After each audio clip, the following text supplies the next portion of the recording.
শ্রোতা আছে, প্যান্ডেল আছে, মিডিয়া কাভারেজ আছে, কিন্তু আমাদের কলিজার টুকটাটা আমাদের মাঝে নাই। আজকের এই প্রোগ্রামে আলোচক হয়ে এই চেয়ারে আমি না বসে ওই শ্রোতাদের কাতারে বসে যদি আমাদের আল্লামার নুরানি চেহারার দিকে তাকিয়ে ওয়াজ শুনতে পারতাম, আমাদের হৃদয়টা ঠান্ডা হয়ে যেত,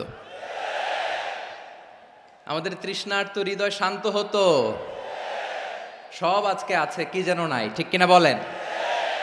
আল্লাহ তাআলা প্রতি 100 বছরে একজন মুজাদ্দিদ পাঠায়, প্রতি 100 বছরে একজন মুজাদ্দিদ, যিনি সমাজকে সংস্কার করেন। আল্লামা দেলোয়ার হোসেন সাঈদী রহিমাহুল্লাহ ছিলেন তেমন একজন মুজাদ্দিদ। চিৎকার করে বলেন ঠিক কিনা? উনি শিরক বিদআতের আস্তানাকে তছনছ করে দিয়েছেন, তাওহীদের বাণীকে সমুন্নত করেছেন, গণমানুষের কাছে তাফসিরুল কোরআনকে জনপ্রিয় করেছেন। আজীবন তিনি ইসলামকে বিজয়ী শক্তি হিসেবে দেখার স্বপ্ন দেখতেন।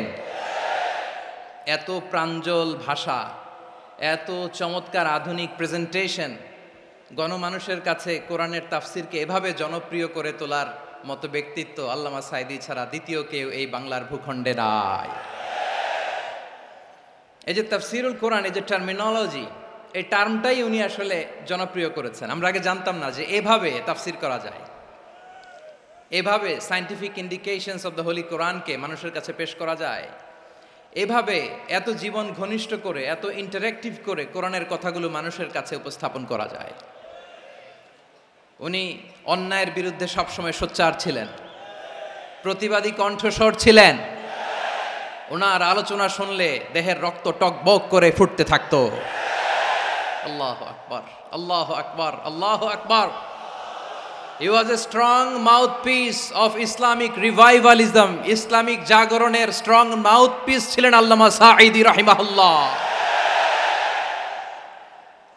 অনেক দোয়া পেয়েছেন, আমরা পড়েছি, এমন জীবন তুমি করিবে গঠন, মরণে হাসিবে তুমি, কাঁদিবে ভুবন।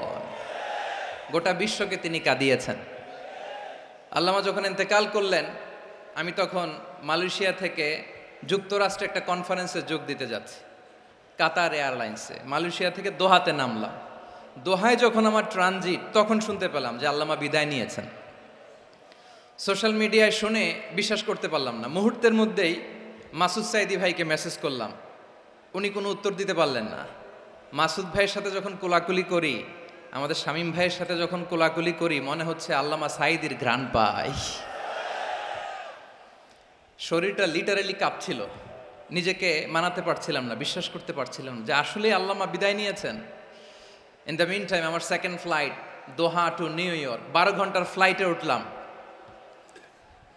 ইন্টারনেট থেকে বিচ্ছিন্ন হলাম। নামার পরে শুনলাম আল্লাহু আকবার, যেখানে ওনাকে কবরস্থ করার কথা ছিল সেখানেও কবর দিতে দেয়া হয় নাই।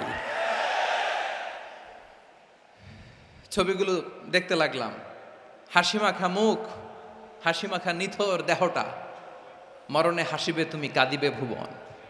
From east to west, from north to south, the entire globe, গোটা বিশ্ব ওনার জন্য কেঁদেছে, গোটা বিশ্ব কেঁদেছে। কাবার গিলাফ ধরে ধরে মানুষ চিৎকার করেছে। এর চেয়ে শ্রেষ্ঠ মৃত্যুকার হতে পারে? আমাদের আল্লামার আর কি পাওয়ার ছিল বলেন? আর কি পাওয়ার ছিল? কুল্লু নাফসিন যায়িকাতুল মাউত, যারাই দুনিয়াতে আসবে তারা ইন্তেকাল করবে, এটা আমরা মেনে নেই, এটা আমরা জানি। কিন্তু অবাক করা বিষয় হচ্ছে, আমরা আজও জানি না আমাদের আল্লামার মৃত্যু কি স্বাভাবিক হয়েছে নাকি এটা পরিকল্পিত মেডিকেল কিলিং ছিল। এটা যে পরিকল্পিত মেডিকেল কিলিং ছিল, এটা ধারণা করার পেছনে অনেক কারণ আছে। তিনি আধিপত্যবাদের বিরুদ্ধে সোচ্চার ছিলেন, ফ্যাসিবাদের বিরুদ্ধে সোচ্চার ছিলেন, রাজনৈতিক প্রতিহিংসার শিকার ছিলেন। এজন্য এটা মেডিকেল কিলিং হতে পারে এ ধারণা আমরা করতেই পারি। আওয়াজ করে বলেন ঠিক কিনা? যেই সময়টা আমরা কাটাচ্ছি, এত সুন্দর সময় বাংলাদেশ আর পাবে না। আমাদের জন্মের পর থেকে এরকম চমৎকার সময় আমরা পাই নাই, এটাই আসল সময়। আমরা ইন্টারিম গভর্নমেন্টের কাছে দাবি জানাই, উচ্চতর তদন্ত কমিটি করে এটা কি হত্যাকাণ্ড ছিল নাকি স্বাভাবিক মৃত্যু ছিল, এই রিপোর্ট গণমানুষের কাছে প্রচার করে জানাতে হবে। এই দাবির সাথে কি সবাই আপনারা একমত? কারা কারা একমত হাত তুলে দেখান।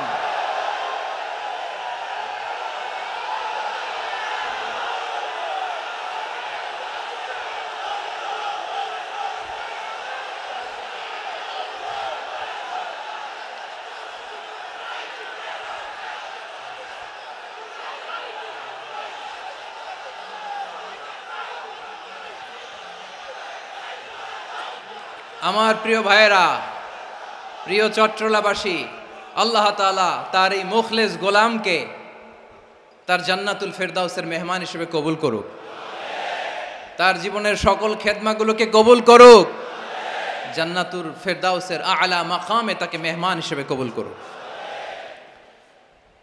আল্লামা শহীদ দেলোয়ার হোসেন সাঈদী রাহিমাহুল্লাহ, উনি ছাড়াও এই ঐতিহাসিক ময়দানে কথা বলেছেন আল্লামা লুৎফুর রহমান রাহিমাহুল্লাহ। চলে গিয়েছেন আমাদেরকে ছেড়ে। তিনি বলতেন, ইনশাল্লাহ মিজান আবার আসবে। হুজুর আমি তো আসলাম, আপনি তো আমাদেরকে ছেড়ে চলে গেলেন। আল্লাহু আকবার, আল্লাহু আকবার, আল্লাহু আকবার। গলায় কোনো সুর ছিল না, সুর দিয়ে কথা বলতেন না, কিন্তু এত চমৎকার শব্দের বুনন, এত চমৎকার প্রেজেন্টেশন, এত চমৎকার ভাবে ঐতিহাসিক বর্ণনাগুলো তিনি উপস্থাপন করতেন। মন্ত্রমুগ্ধ হয়ে আমরা আল্লামা লুৎফুর রহমানের কথা শুনেছি। আমরা হযরতুল আল্লাম লুৎফুর রহমান রাহিমাহুল্লাহর জন্য এই বিশাল ময়দান থেকে দোয়া করছি, আল্লাহ তাআলা তুমি তোমার এই খাদেমকে জান্নাতের মেহমান হিসেবে কবুল করে নাও।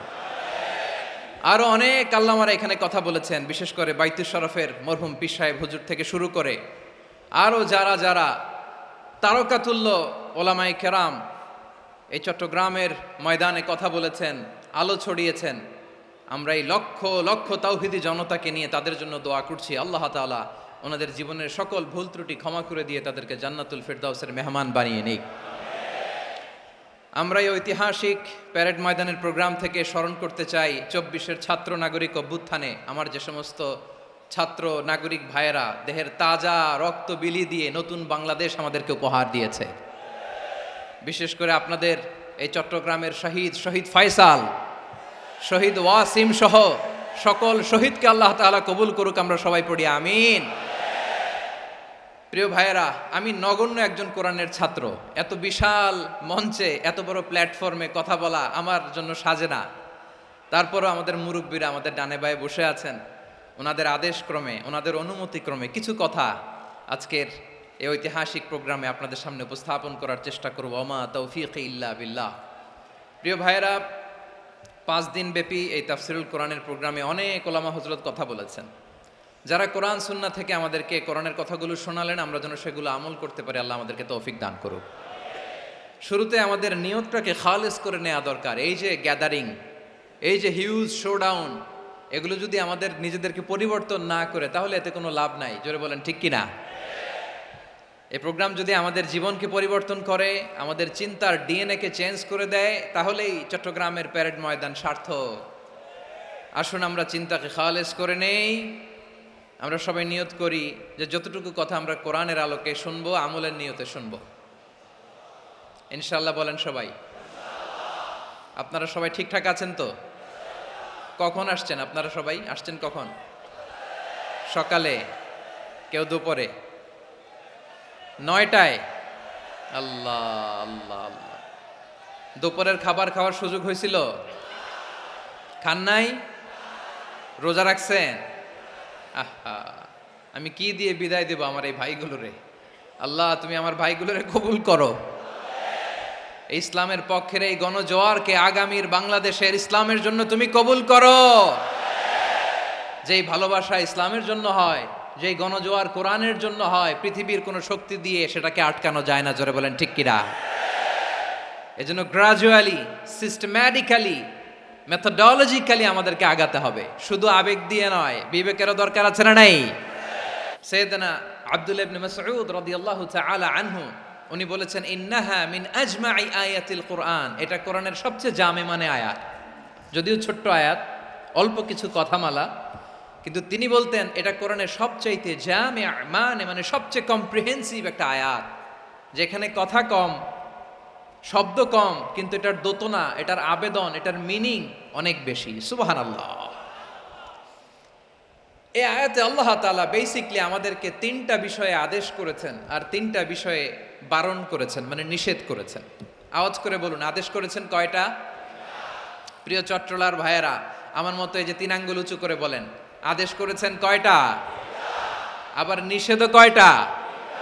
মানবো তো আমরা ইনশাআল্লাহ? বলেন সবাই। 3 do's and 3 don'ts, do's and don'ts, তিনটা আদেশ, তিনটা নিষেধ। এই তিনটা আদেশ আর তিনটা নিষেধের ভেতরে আল্লাহ তাআলা গোটা ইসলামী শরিয়ার মূল নির্যাসকে ঢুকিয়ে দিয়েছেন। সুবহানাল্লাহ। এই ছোট্ট একটা আয়াতে গোটা ইসলামী শরিয়ার the gist, the cream of the creams, গোটা ইসলামী শরিয়ার মূল নির্যাসকে আল্লাহ ঢুকিয়ে দিয়েছেন। তিনটা আদেশ আর তিনটা নিষেধ। আসুন আমরা সরাসরি কোরআন থেকে শুনি, সবাই পড়ুন। আউযু বিল্লাহি মিনাশ শাইতানির রাজীম।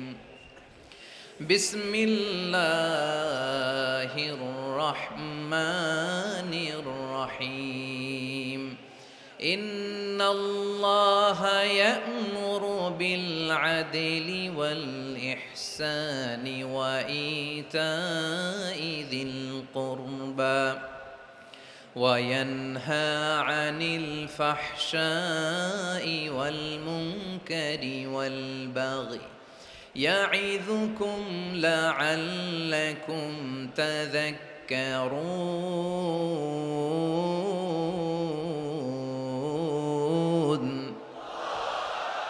আল্লাহ তাআলা ইরশাদ করছেন, ইন্নাল্লাহা ইয়া'মুরু বিল আদলি ওয়াল ইহসান, নিশ্চয় আল্লাহ তাআলা তোমাদেরকে ন্যায় বিচারের আদেশ দেন, সদাচরণের আদেশ দেন, নিকটাত্মীয়দেরকে দানের আদেশ দেন। আদেশ কয়টা? আওয়াজ করে সবাই বলুন তো কয়টা? নিশ্চয় আল্লাহ তাআলা তোমাদেরকে ন্যায় বিচারের আদেশ দেন, সদাচরণের আদেশ দেন, তিনি তোমাদের নিকটাত্মীয়দেরকে দানের আদেশ দেন, আর তিনি তোমাদেরকে অশ্লীলতা থেকে নিষেধ করেন, মন্দ কাজ থেকে নিষেধ করেন, অবাধ্যতা সীমা লঙ্ঘন থেকে নিষেধ করেন। তিনি তোমাদেরকে উপদেশ দেন যাতে তোমরা শিক্ষা গ্রহণ করো। সুবহানাল্লাহ। উপদেশ দিচ্ছে স্বয়ং কে? তিনটা জিনিসের আদেশ। ইয়া'মুরু বিল আদল, সুবিচার, ন্যায় বিচারের আদেশ তিনি দেন। ইহসানের আদেশ দেন, যাতে আমরা ইহসান করি, একে অপরের প্রতি সুবিচার করি, মহানুভবতা দেখায়, অনুগ্রহ দেখায়, আর নিকট আত্মীয়দেরকে যেন আমরা দান করি। এই তিনটা আদেশ তিনি দিয়েছেন। আর কোন তিনটা জিনিস থেকে তিনি বারণ করেছেন? অশ্লীলতা, ফাহশা, মুনকার, মানে সব মন্দ আর অসৎ কাজ, এগুলো থেকে তিনি আমাদেরকে বারণ করেন।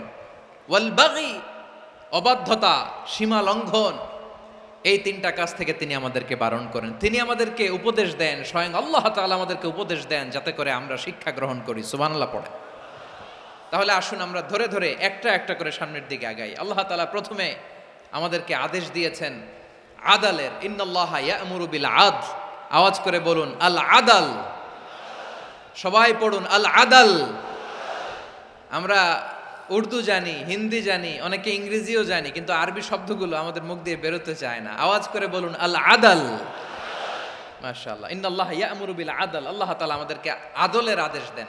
আদল অনেকে না বুঝলেও আদালত শব্দটা বুঝবেন। আদালত, আদালত, আদালত বুঝেন না? যেখানে বিচার কার্যের ফয়সালা করা হয়, কোর্ট কাচারি আদালত, এটা তো ভেরি কমন। এটা শুনছেন না সবাই? আদালত, যেখানে ন্যায় বিচার হবে, সুশাসন হবে। কিন্তু ভাগ্যের কি নির্মম পরিহাস, ওখান থেকে মিথ্যা সাক্ষী দিয়ে মনমতো রায় দিয়ে দেয়া হয়। এগুলোর পরিবর্তন হওয়ার দরকার আছে না নাই? প্রিয় ভাইয়েরা, আদালত, আল আদল, ইংরেজিতে বলে জাস্টিস, ন্যায় বিচার, সুবিচার, সুশাসন, জাস্টিস, আল আদল, সব জায়গায় এই জাস্টিস থাকা দরকার। Justice should be prevailed in the society. The mission of all prophet was to uphold the justice. সব নবীর মিশন ছিল এই জাস্টিসকে, আদালকে, সুশাসন আর সুবিচারকে নিশ্চিত করা। পড়েন সুবহানাল্লাহ। And the core message of every divine scripture was to uphold justice. পৃথিবীর সব আসমানি কিতাবের মূল শিক্ষা ছিল এই জাস্টিসকে সমাজে এনশিওর করা। সুবিচার সুশাসনকে এনশিওর করা। তাহলে প্রিয় ভাইরা, আমরা বুঝতে পারলাম আল আদ শব্দের মানে হচ্ছে ইনসাফ বা সুবিচার বা ন্যায় বিচার। এটা হচ্ছে একটা general meaning, very general meaning. আপনি যদি ইন ডেপথ বুঝতে চান, আরো ভেতরে যান, তাহলে আদাল মানে হচ্ছে সমন্বয়, আদাল মানে হচ্ছে ভারসাম্য, ব্যালেন্স। আদাল মানে হচ্ছে মধ্যম পন্থা। সুবহানাল্লাহ পড়েন। কারণ সব সময় সমান সমান হইলেই সুবিচার হয় না। কথা কি বুঝতেছেন? ইসলামের দ্য কনসেপ্ট অফ আদাল, এটা এমন আদাল, এটা সব সময় সমান সমান নয়। যখন সমান সমান দেয়া দরকার, ইসলাম সমান সমান দেয়। যখন ব্যালেন্স করা দরকার, চেক এন্ড ব্যালেন্স, সমন্বয়, ভারসাম্য করা দরকার, তখন ইসলাম ভারসাম্য করে দেয়। এটার নাম আদাল। সুবহানাল্লাহ। সহজ করে আপনাদেরকে বুঝাই। যেমন ধরুন, একটা পরিবারের 3 জন সদস্য, স্বামী, স্ত্রী আর সন্তান।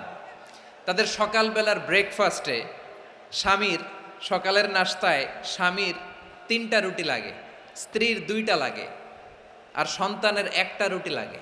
এখন আমি যদি সমান সমান করে আদল করতে চাই, সবাইকে যদি 3টা করে রুটি দেই, তাহলে স্বামী বেচারার জন্য ঠিক আছে? কি বলেন?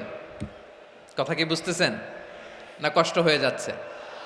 যদি সমান সমানের নিয়মে আগাই, তাহলে 3টা করে যদি রুটি দেই, স্বামীর জন্য ওকে, কিন্তু স্ত্রীর জন্য 1টা বেশি হয়ে যায়। আর সন্তানের জন্য কয়টা বেশি হয়? আচ্ছা, এই তো বুঝতেছেন, মাশাআল্লাহ। আচ্ছা, 2টা করে যদি সবাই রে দেয় সমান সমান নীতিতে, তাহলে স্ত্রীর জন্য, স্ত্রী বেচারির জন্য ঠিক আছে, কিন্তু স্বামীর কয়টা কম পড়ে? আর সন্তানের বেশি হয়ে যায় কয়টা? আচ্ছা, সমান সমান নীতিতে সবাইকে যদি সকালের নাস্তার জন্য 1টা করে রুটি দেই, সন্তানের জন্য ঠিক আছে, কিন্তু স্ত্রী বেচারির কম পড়ে কয়টা? স্বামীর কম পড়ে কয়টা? 2টা। কথা কি বুঝতেছেন?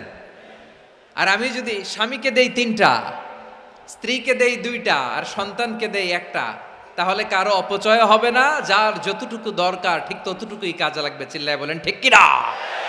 এটাই হচ্ছে ইসলামের আদাল, যেখানে যার যতটুকু দরকার তাকে সেখানে ঠিক ততটুকু দিয়ে দেওয়ার নামই হচ্ছে আদাল। চিল্লায় পড়েন আল্লাহু আকবার। রব্বুল আলামিন বলেন, ইউসিকুমুল্লাহু ফি আওলাদিকুম লিযযাকারি মিসলু হাযযিল উনসায়াইন। আল্লাহ তোমাদেরকে ওসিয়ত করেন, তোমাদেরকে আদেশ দেন, উত্তরাধিকার সম্পদ যখন বন্টন হবে, ছেলেরা যতটুকু পাবে, মেয়ে পাবে তার অর্ধেক। সুবহানাল্লাহ বলেন। দেখেন, ছেলে যদ্দূর, মেয়ে অর্ধেক, ছেলে ডবল পাবে। আপাত দৃষ্টিতে মনে হয় এখানে অবিচার হয়েছে, কিন্তু আসলে কি অবিচার হয়েছে? আপনি বিয়ের ক্ষেত্রে যান, ওইখানে আবার ছেলে মোহরানা দেয়, মেয়ে সেখানে মোহরানা পায়। তাহলে চেক এন্ড ব্যালেন্স, ভারসাম্য, ব্যালেন্স, মধ্যম পন্থা এখানে আছে না নাই? এটাই হচ্ছে ইসলামের আদল। আল্লাহ তাআলা এই আদলের আদেশ দিয়েছেন, সুবিচার, ন্যায় বিচার, সুশাসন এবং ভারসাম্যের আদেশ দিয়েছেন। প্রিয় ভাইয়েরা, একটি শান্তিময় সমাজ, একটা সমৃদ্ধ সমাজ, একটা মানবিক সমাজ যদি আমরা পেতে চাই, এই আয়াতের মধ্যে যতগুলো পয়েন্ট আছে সবগুলোর বাস্তবায়ন লাগবে। কথা বুঝতে পেরেছেন? বলেন, আওয়াজ করে বলেন, আমরা একটা শান্তির সমাজ চাই কি চাই না? আমরা একটা সমৃদ্ধ বাংলাদেশ চাই কি চাই না? আমরা একটা মানবিক বাংলাদেশ চাই কি চাই না? এই আয়াতে আল্লাহ তাআলা একটা মানবিক সমাজের রূপরেখা টেনেছেন। তার প্রথম কথা হচ্ছে, ইন্নাল্লাহা ইয়ামুরু বিল আদল। আল্লাহ তাআলা তোমাদেরকে আদলের নির্দেশনা দেয়, সুবিচার, সুশাসনের নির্দেশনা দেয়। যে সমাজে আদল থাকে না, সেই সমাজে জুলুম মানুষের ঘাড়ে চেপে বসে। আদলের বিপরীত হচ্ছে জুলুম। আদলের বিপরীত কি? জুলুম বা জাউর, অত্যাচার, অবিচার, বৈষম্য। এই যে বৈষম্য বিরোধী ছাত্র আন্দোলন কমন পড়ছে? এই যে একজন সমন্বয়ক তো দেখা করলো আমার সাথে। জুলুম মানে হচ্ছে বৈষম্য। বৈষম্যের স্থান ইসলামে নাই, অবিচারের স্থান ইসলামে নাই, জুলুমের স্থান ইসলামে নাই। আল্লাহ তাআলা বলেন যে আমি জুলুমকে নিজের জন্য হারাম করেছি এবং তোমাদের জন্য হারাম করেছি। বিশ্বনবী ফরমান, আল্লাহ তাআলা বলেন হাদিসে কুদসিতে, ইয়া ইবাদি ইন্নী হারামতুয যুলমা আলা নাফসি ওয়া জাআলতুহু বাইনাকুম মুহাররামান ফালা তাযালামু। আমার গোলামেরা শোনো, নিশ্চয় আমি আল্লাহ তাআলা জুলুমকে আমি আমার উপরে হারাম করেছি, অনুরূপভাবে জুলুম করাকে তোমাদের উপরেও হারাম করেছি, ফলে ফালা তাযালামু, তোমরা একে অপরের সাথে জুলুম করো না। নির্দেশনাটা কার? খবরদার, জুলুমের সাথে আমাদের কোনো সম্পর্ক নাই। আল্লাহ তাআলা আদলের আদেশ দিয়েছেন, আদালতের আদেশ দিয়েছেন, সুশাসনের, ন্যায় বিচারের আদেশ দিয়েছেন। ইন্নাল্লাহা ইয়ামুরু বিল আদল, আমাদেরকে আদল প্রতিষ্ঠা করতে হবে। জুলুমের সাথে ইসলামের কোনো সম্পর্ক নাই। এক্সট্রা জুডিশিয়াল কিলিং এর কোনো হিসাব নাই। বিচার বহির্ভূত হত্যা, এনফোর্স ডিসঅ্যাপিয়ারেন্স, গুম, যেটা সবচাইতে বড় মানবতা বিরোধী অপরাধ। কত মানুষ যে গুম হয়েছে তার কোনো ইয়ত্তা নাই। যেই ফ্যামিলির সদস্য গুম হয়েছে তারা কি ওই লোকটার জন্য মাগফিরাতের দোয়া করবে নাকি সুস্বাস্থ্যের দোয়া করবে তারা নিজেরাও জানতো না, কারণ জানে না ও বেঁচে আছে না মরে গেছে। আহা, বিডিআর নওজোয়ানদের যারা ছাড়া পেল দেখলাম, বিনা অপরাধে, কোনো অন্যায় ছাড়া, অপরাধ ছাড়া তাদের জীবন থেকে, তাদের তারুণ্যের, তাদের যৌবনের 15 বছর, 16 বছর, 17 বছর নাই। 6 মাস বয়সের ছোট বাচ্চাকে রেখে জেলে গেছে। 6 মাসের মেয়ে বেরোয় দেখে মেয়ের বয়স 17 বছর। মেয়ে বাবারে চিনে না, বাবা মেয়েরে চিনে না। মেয়েকে এখন বিয়ে দিয়ে আরেক ছেলের হাতে তুলে দিবে। মেয়ের শৈশব বাবা দেখে নাই, মেয়ের কৈশোর বাবা দেখে নাই, মেয়ের তারুণ্য দেখে নাই। আরেক যুবককে দেখলাম 14 বছরের 14 দিনের সংসার, 2 সপ্তাহের সংসার শেষে জেলে গেছে। কত যুবকের যে স্ত্রী চলে গিয়েছে ফ্যামিলি ছেড়ে, কারণ জানে না তো কবে আসবে, কি হবে, কেউ জানতো না। দাম্পত্য জীবনের মাত্র 14 দিনের স্মৃতি, এই স্মৃতিকে আঁকড়ে ধরে এক বোন 16টা বছর, 17টা বছর কাটিয়ে দিয়েছে। আমি নিউজটা দেখে ভাবলাম, আমার এই বোনের প্রতিটি দিন কিভাবে কেটেছে, প্রতিটি রাত কিভাবে কেটেছে, প্রতিটি ক্ষণ কিভাবে কেটেছে। বিশ্বনবী বলেছেন, ইত্তাকি দাওয়াতাল মাজলুম ফাইন্না লাইসা বাইনাহু ওয়া বাইনাল্লাহি হিজাব। মাজলুমের কান্নাকে ভয় করো, কারণ মাজলুমের কান্না আর আল্লাহর মাঝে কোনো পর্দা থাকে না। আমরা আর এরকম কোন জুলুম বাংলাদেশে দেখতে চাই না। জোরে বলেন ঠিক কিনা? আর কেউ নতুন করে জালিম হোক আপনারা চান? আবার নতুন করে কেউ ফ্যাসিস্ট হোক আপনারা চান? এক দল আরেক দলকে নিশ্চিহ্ন করার রাজনীতিতে মেতে উঠুক এটা আপনারা চান? আমরা বাংলাদেশকে আদল দিয়ে সাজাতে চাই। আমরা এই 56,000 বর্গ মাইলের প্রতিটা ইঞ্চি মাটিকে কোরআনের আইন দিয়ে সাজাতে চাই। রাজি আছেন আপনারা? কারা কারা রাজি দেখান হাত তুলে আল্লাহকে।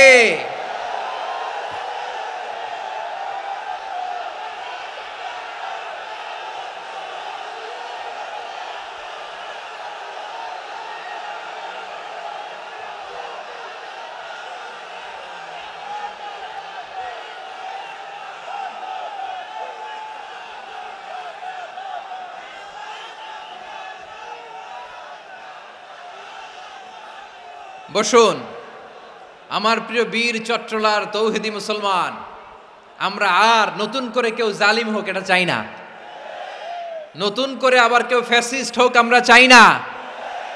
এক দল আরেক দলকে নিশ্চিহ্ন করার রাজনীতি করুক আমরা চাই না। আমরা সুশাসনের বাংলাদেশ চাই। আমরা মানবিক বাংলাদেশ চাই। আমরা একটা সমৃদ্ধ বাংলাদেশ চাই। আমরা বিশ্বের বুকে সম্মান নিয়ে মাথা উঁচু করে দাঁড়াতে চাই, ঠিক কিনা বলেন? আল্লাহ বললেন, এটা যদি তোমরা চাও, একটা সমৃদ্ধ সমাজ যদি বিনির্মাণ করতে চাও, মানবিক সমাজ যদি বিনির্মাণ করতে চাও, আমি তোমাদেরকে সেজন্য প্রথমে আদালতের নির্দেশ দিলাম। ইন্নাল্লাহা ইয়া'মুরু বিল আদল, নিশ্চয় আল্লাহ তাআলা তোমাদেরকে ন্যায় বিচার, সুশাসন এটার আদেশ দেন। সুবহানাল্লাহ। আদাল, ন্যায় বিচারের আদেশ আল্লাহ তাআলা কোরআনের বিভিন্ন আয়াতে দিয়েছেন। আল্লাহ তাআলা বলছেন, ইন্নাল্লাহা ইয়া'মুরুকুম আন তুআদ্দুল আমানাতি ইলা আহলিহা ওয়া ইযা হাকামতুম বাইনান নাসি আন তাহকুমু বিল আদল ইন্নাল্লাহা নি'ম্মা ইয়া'iযুকুম বিহি ইন্নাল্লাহা কানা সামিআম বাসীরা। আল্লাহ তাআলা বললেন, আল্লাহ আদেশ দিচ্ছেন, যে ব্যক্তি আমানতের হকদার তার হাতে তোমরা আমানত পৌঁছে দাও। আর যখন তোমরা বিচার কার্য করবে, বিচার ফায়সালা করবে, আদালতের সাথে করো। সুবহানাল্লাহ বলেন। ওয়া ইযা হাকামতুম বাইনান নাসি আন তাহকুমু বিল আদল, আদালতের সাথে করবা। আল্লাহ তাআলা বলেন, যারা জাজ হবে, বিচারক হবে, তাদের যদি বাদী বিবাদীর কারো সাথে শত্রুতা থাকে, কারো সাথে যদি কোনো ধরনের রেষারেষি থাকে, আল্লাহ বলেন বিচার কার্য করতে যে ওই শত্রুতা রেষারেষির কারণে আদালতের বাইরে যে অবিচার করে বিচার করো না। ওয়ালা ইয়াজরিমান্নাকুম শানাআনু কওমিন আলা আল্লা তা'দিলু ই'দিলু হুয়া আকরাবু লিত্তাকওয়া ওয়াত্তাকুল্লাহা ইন্নাল্লাহা খাবীরুম বিমা তা'মালুন। খবরদার কোন জাতির প্রতি, কোন গোষ্ঠীর প্রতি, কোন গোত্রের প্রতি আক্রোশ যেন তোমাদেরকে ন্যায় বিচার থেকে দূরে সরিয়ে না দেয়, বরং আমি আল্লাহর আদেশ হলো ই'দিলু, তোমরা আদল করো, ন্যায় বিচার করো, সুবিচার করো, সুশাসন প্রতিষ্ঠা করো। হুয়া আকরাবু লিত্তাকওয়া, এটাই তাকওয়ার সবচেয়ে কাছাকাছি। সুবহানাল্লাহ বলেন। কোরআনের বিভিন্ন আয়াতে আল্লাহ তাআলা স্পেসিফিকলি ধরে ধরে বিচার করার সময় আমরা যেন আদল করি সেটা বলেছেন। কোরআনের কোন কোন জায়গায় আল্লাহ তাআলা এই আল আদ শব্দটা ব্যবহার করেছেন। আবার একই জিনিস ইনসাফ, সুবিচার, সুশাসন, ন্যায় বিচার, ন্যায়পরায়ণতা বুঝাতে আল্লাহ তাআলা কখনো কখনো আল কিসত শব্দটা ব্যবহার করেছেন। আওয়াজ করে সবাই বলুন আল কিসত। প্রিয় ভাইরা, সবাই আওয়াজ করে আমার সাথে সাথে বলুন আল কিসত। আল্লাহ তাআলা বলেন, ওয়া ইন হাকামতা ফাহকুম বাইনাহুম বিল কিসতি ইন্নাল্লাহা ইউহিব্বুল মুকসিতিন। যখন তুমি বিচার করবে, বিশ্বনবীকে উদ্দেশ্য করে অ্যাড্রেস করে বললেন, নবী হে, ইহুদিরা কোনো বিষয়ে মীমাংসার জন্য যদি আপনার দরবারে আসে, যদি বিচার করতে হয়, খবরদার অবিচার করবেন না। ফয়সালা যেটা করবেন কিসতের সাথে করবেন, ন্যায় পরায়ণতার সাথে করবেন, কারণ ইন্নাল্লাহা ইউহিব্বুল মুকসিতিন, নিশ্চয় আল্লাহ রাব্বুল ইজ্জাত ন্যায় পরায়ণশীলদেরকে বড্ড ভালোবাসেন। সুবহানাল্লাহ বলেন। ন্যায় পরায়ণ লোকদেরকে আল্লাহ তাআলা বড্ড ভালোবাসেন। অন্য আয়াতে আল্লাহ তাআলা বলছেন, وَنَضَعُ الْمَوَازِينَ الْقِسْطَ لِيَوْمِ الْقِيَامَةِ فَلَا تُظْلَمُ نَفْسٌ شَيْئًا। আমি কিয়ামতের দিন ন্যায়পরায়ণতার মানদণ্ড স্থাপন করব, যেটাকে আমরা মিজানের পাল্লা বলি। আল্লাহ বলেন, ন্যায় বিচারের মানদণ্ড কিয়ামতের ময়দানে আমি আল্লাহ স্থাপন করব। সেদিন কারো প্রতি বিন্দু পরিমাণ, এক চুল পরিমাণ অবিচার করা হবে না, কোনো অবিচার করা হবে না। সেদিন সুশাসন হবে, সুবিচার হবে, ন্যায় পরায়ণতার সাথে বিচার হবে। আওয়াজ করে পড়েন আল্লাহু আকবার। তাহলে প্রিয় ভাইরা, যে তিনটি বিষয়ে আল্লাহ তাআলা আমাদেরকে আদেশ দিয়েছেন, তার প্রথমটা হচ্ছে আদালত, ইনসাফ, সুবিচার, ন্যায় বিচার। এটা আমরা চাই কি চাই না? বিশ্বনবী ন্যায় বিচার, ন্যায়পরায়ণতা, সুশাসন প্রতিষ্ঠিত করেন কি করেন নাই? আপনারা বিশ্বনবীর সিরাত যারা পড়েছেন, আপনি দেখবেন বিশ্বনবীর সিরাতের পরতে পরতে, বাঁকে বাঁকে, সিরাতের বাঁকে বাঁকে এই আদালতের নমুনা মেলে। সুবহানাল্লাহ বলেন। ছোট্ট একটা নমুনা রাসূল সাল্লাল্লাহু আলাইহি ওয়াসাল্লামের আসিরা আল আতেরা থেকে ছোট্ট একটা নমুনা আপনাদের খেদমতে এখানে উপস্থাপন করি। বিশ্বনবী সাল্লাল্লাহু আলাইহি ওয়াসাল্লাম মক্কা বিজয় করলেন ৮ম হিজরিতে। মক্কা বিজয় শেষের দিনই কয়েক সপ্তাহ মক্কাতে অবস্থান করলেন। ইন দ্য মিন টাইম মক্কার একটা ভেরি প্রেস্টিজিয়াস অ্যান্ড ডিগনিফাইড ফ্যামিলির নারী চুরিতে ধরা পড়ল। কিসে ধরা পড়ল? সবাই বলেন কিসে? আমাদের সমাজে আসেনি এটা?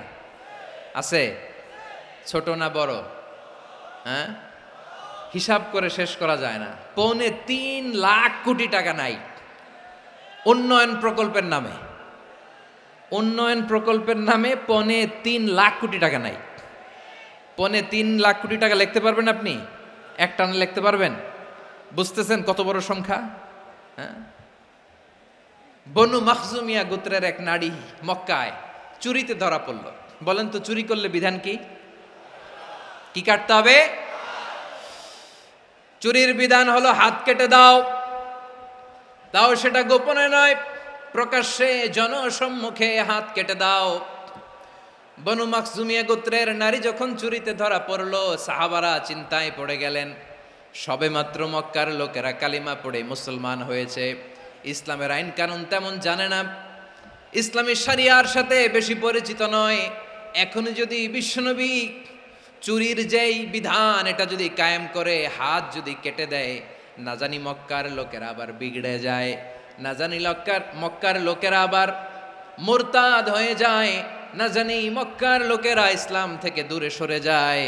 চলো চলো, সাহাবীরা মিলে পরামর্শ করলেন, চলো বিশ্বনবীর কাছে যে বলি, ও নবী, শুধু কেবলমাত্র একমাত্র এই নারীর জন্য চুরির হাত কাটার বিধানটা আপনি একটু থামিয়ে দেন। চুরির হাত কাটার যে বিধান এইখানে একটু রহিত করে দেন, বাকিগুলা কইরেন মদিনাতে যে চলবে, কিন্তু মক্কায় এবারের জন্য মাফ করে দেন। কিন্তু কে বলবে? এই যে পরামর্শ, সাজেশন, এটা কে দিবে বিশ্বনবীর কাছে? সাহাবারা চিন্তায় পড়ে গেলেন। আল্লাহর নবীর সামনে দাঁড়িয়ে আল্লাহর দেয়া হুদুদ, আল্লাহর দেয়া বিধান থামিয়ে দেওয়া, মাফ করে দেওয়া, এই কথা বিশ্বনবীর সামনে বলার সাহস তো কেউ রাখে না। কেউ কেউ বলল, বিশ্বনবীর পালক পুত্র যায়েদ বিন হারেসার সন্তান উসামারে বিশ্বনবী নাতির মতো আদর করে, বড্ড বেশি ভালোবাসে উসামারে।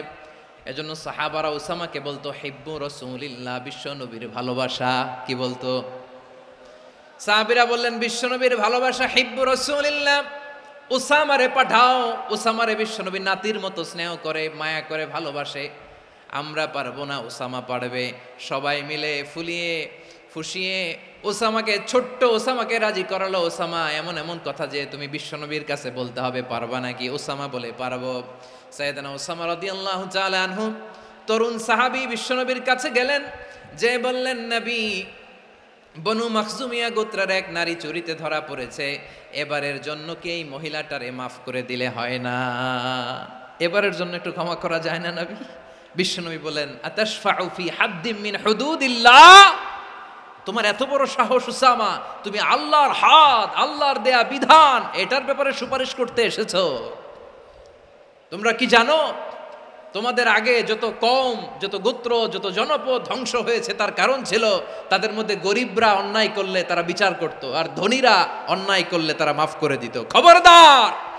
ওয়া আইমুল্লাহ লাউ আন্না ফাতিমাতা বিনতি মুহাম্মাদিন সারাকাত লাকাতা মুহাম্মাদুন ইয়াদাহা। বিশ্বনবী বললেন, ওরে ওসামা, বানু মাখজুমিয়ার ওই প্রেস্টিজিয়াস এন্ড ডিগনিফাইড ফ্যামিলির মেয়ে তো দূর কি বাত, অনেক দূরের কথা। জেনে রেখো ওসামা, আমার কলিজার টুকরা, নয়নের পুটুলি ফাতেমাও যদি মক্কার জমিনে আজকে এই চুরির দায়ে ধরা পড়তো, আমি বিশ্বনবী মুহাম্মাদুর রাসূলুল্লাহ ধরে ফাতেমার ডান হাতটা কেটে দিতে এক বিলম্ব দেরি করতাম না। ইন্নাল্লাহা ইয়া'মুরু বিল আদল, আমাদেরকে জাস্টিস শিখায় পশ্চিমারা, আমাদেরকে ইনসাফ শিখায়, আমাদেরকে সুশাসন শিখায়। আর ইনসাফ, সুশাসন, ন্যায় বিচার, সুবিচার, জাস্টিস কারে বলে বিশ্বনবীর বায়োগ্রাফি থেকে জেনে নাও। এই ছিল বিশ্বনবী ইসলামের আদালতের নমুনা। আপনি যদি সাইয়েদনা ওমর ফারুকের জীবনের দিকে তাকান, এমন কঠোর, এমন বীর সেনানী ছিলেন। সাইয়েদনা ওমর ফারুক যদি রাস্তার এই মাথা দিয়ে হাঁটা শুরু করতেন, শয়তান ওমর ফারুককে দেখলে ওই রাস্তা রেখে দিয়ে অন্য রাস্তা দিয়ে হাঁটতো। সুবহানাল্লাহ। ওমর ফারুক রাদিয়াল্লাহু তাআলা আনহু কি পার্সোনালিটি ছিল, কি পার্সোনালিটি! আমাদের এলাকায় ছোট বাচ্চারা রাতে ভাত খেতে চায় না, আমার মেয়েটাও খেতে চায় না। এই এটা দিব, ওইটা দিব, আজকে মাহফিলে আসার সময় বলে দিছে লিস্ট করে, এটা এটা আনতে হবে। তো ছোট্ট বাচ্চাদের অনেক বায়না থাকে, ওরা রাতে খেতে চায় না। তো মায়েরা বিভিন্ন ভয় দেখায়, এই বাঘ আসবে, বাঘ আসবে খাও, এই ভূত আসবে, ভূত আসবে খাও। আপনারা কি বলেন চট্টগ্রামে? কি আসবে? হ্যাঁ, ভূত, ভূত, ভূত আসবে, বাঘ আসবে, খাও খাও খাও, তাড়াতাড়ি খাও। তো বাচ্চারা এগুলো শুনে ভয়ে খেতে শুরু করে। মদিনার জমিনেও একই ঘটনা ঘটতো। মদিনার ছোট্ট ছোট্ট সোনামণিরা খেতে চাইতো না, তো মায়েরা বলতো, হা হুয়া ইয়াতি উমর, হা হুয়া ইয়াতি উমর, ওই যে ওমর আসতেছে, উমর। ওমরে ফারুকের কথা শুনলে বাচ্চারা একেবারে ঠান্ডা। সুবহানাল্লাহ পড়বেন না? প্রভু তুমি বলেছ রাসূল দেবে না, বলনি দেবে না ওমর, বলনি দেবে না হামজা তারিক, খালিদ বিজয় সমর। প্রভু তুমি বলেছ রাসূল দেবে না, বলনি দেবে না ওমর, বলনি দেবে না হামজা তারিক, খালিদ বিজয় সমর। প্রভু তুমি বলেছ রাসূল দেবে না। আল্লাহু আকবার। ওমর ফারুক রাদিয়াল্লাহু তাআলা আনহু, ওনার কথা শুনলে গায়ের মধ্যে গুজবাম হয়, গায়ের পশমগুলো দাঁড়িয়ে যায়। সুবহানাল্লাহ বলেন। কি পার্সোনালিটি ছিল, কি ব্যক্তিত্ব ছিল। মুনাফিকরা ওমর ফারুককে জমের মতো ভয় পেতেন। শয়তান, খুদ শয়তান এই রাস্তা দিয়ে আসলে শয়তান অন্য রাস্তা দিয়ে হাঁটতো। ওমর ফারুক রাদিয়াল্লাহু তাআলা আনহুর জীবনে যদি দেখেন, তাহলে সেখানে আপনি আদালতের, ইনসাফের, সুশাসনের, জাস্টিসের নমুনা দেখতে পাবেন। কয়টা শুনবেন? সাইয়েদনা ওমর ফারুকের রাদিয়াল্লাহু তাআলা আনহুর সন্তান আব্দুর রহমান মিশরে মদ খেয়ে মদ্যপ অবস্থায় ধরা পড়েছে। মদ খাওয়ার কারণে, মদ যদি কেউ পান করে আর যদি প্রমাণিত হয়, তার বিচার হলো 80 বেত। আওয়াজ করে বলেন কয় বেত? বাংলাদেশেও তো এই আইন আছে নাকি? বাংলাদেশে আছে? হ্যাঁ, মদ খাইলে 80 বেত, এই আইন বাংলাদেশে চালু হোক। আমরা চাই কি চাই না? চাই সবাই। এজন্যই তো ইসলাম ভাল লাগে না। ইসলামকে ভাল লাগে না। ইসলামকে আউট করে রাখতে পারলেই তো এরকম বড় বড় বোতল খাওয়া যায়। একেবারে সহজ, পানির মতো সহজ, হিসাব একেবারে সহজ। ওমর ফারুক রাদিয়াল্লাহু তাআলা আনহুর ছেলে ভুল করে মদ পান করে ফেলেছিলেন। আব্দুর রহমান, ঘটনা ঘটেছে মিশরে। মিশরের গভর্নর তখন আমর ইবনুল আস রাদিয়াল্লাহু তাআলা আনহু। আব্দুর রহমানের ভাই যে গভর্নরকে বলল, গভর্নর যদি একটু দয়া করেন, খলিফার ছেলে আমার ভাই আব্দুর রহমান মদ্যপ অবস্থায় ধরা পড়েছে, জনসম্মুখে যদি আপনি বেত্রাঘাত করেন আমাদের প্রেস্টিজ থাকে না, যদি 80 বেত আপনি মারেন আমার কোনো কথা নাই, কিন্তু ঘরের ভেতরে মারেন। আব্দুর রহমানের ভাইয়ের সুপারিশ শুনে সাইয়েদনা আমর ইবনুল আস রাদিয়াল্লাহু তাআলা আনহু রাজি হয়ে গেলেন। ঘরের ভেতরে লোকচক্ষুর আড়ালে 80 বেত তিনি মানলেন। কিন্তু ঘটনাক্রমে এই কথা লুকিয়ে লুকিয়ে ঘরের ভেতরে 80 বেত মারার কথা সাইয়েদনা ওমর ফারুক মদিনা থেকে জানতে পারলেন। মদিনা থেকে তিনি ফরমান জারি করলেন, এই বিচার যেমনটি আমর ইবনুল আস আদায় করেছে, এটা প্রকৃতপক্ষে আদায় হয় নাই। আসো সবাই মদিনায় আসো, আমর ইবনুল আস মদিনায় আসো, আব্দুর রহমানও আসো, সবাই আসো, জনসম্মুখে এই বিচার কার্যকর করতে হবে। সাইয়েদনা ওমর ফারুক মসজিদে নববীর পিলারের মধ্যে নিজের ছেলেকে বাঁধলেন, আবার জনসম্মুখে 80টা বেত তার গায়ের মধ্যে মারলেন। মাজমুয়ে ফাতাওয়া ইবনে তাইমিয়া রাহিমাহুল্লাহ উনি এটা নকল করেছেন। এটা সবচেয়ে বিশুদ্ধ মত। আরো অনেক মত আছে, মারা গেছে কবরের উপর, ওগুলো বাদই দিলাম। কেমন খলিফা ছিলেন, কেমন খলিফা! পশ্চিমারা তোমরা জাস্টিস আমাদেরকে শেখাও, ইনসাফ কারে বলে, সুশাসন আমাদেরকে তোমরা শিখাও। ওমর ফারুক রাদিয়াল্লাহু তাআলা আনহু ওই বিচারকে তিনি ধর্তব্য মনে করেন নাই। মদিনাতে এনে আবার জনসম্মুখে আবার 80 বেত মেরেছেন। মিশরে ওমর ফারুক রাদিয়াল্লাহু তাআলা আনহু আমর ইবনুল আসকে গভর্নর করে পাঠালেন। সেখানে আমর ইবনুল আসের ছেলে একটা প্রতিযোগিতায় রানার আপ হয়েছে।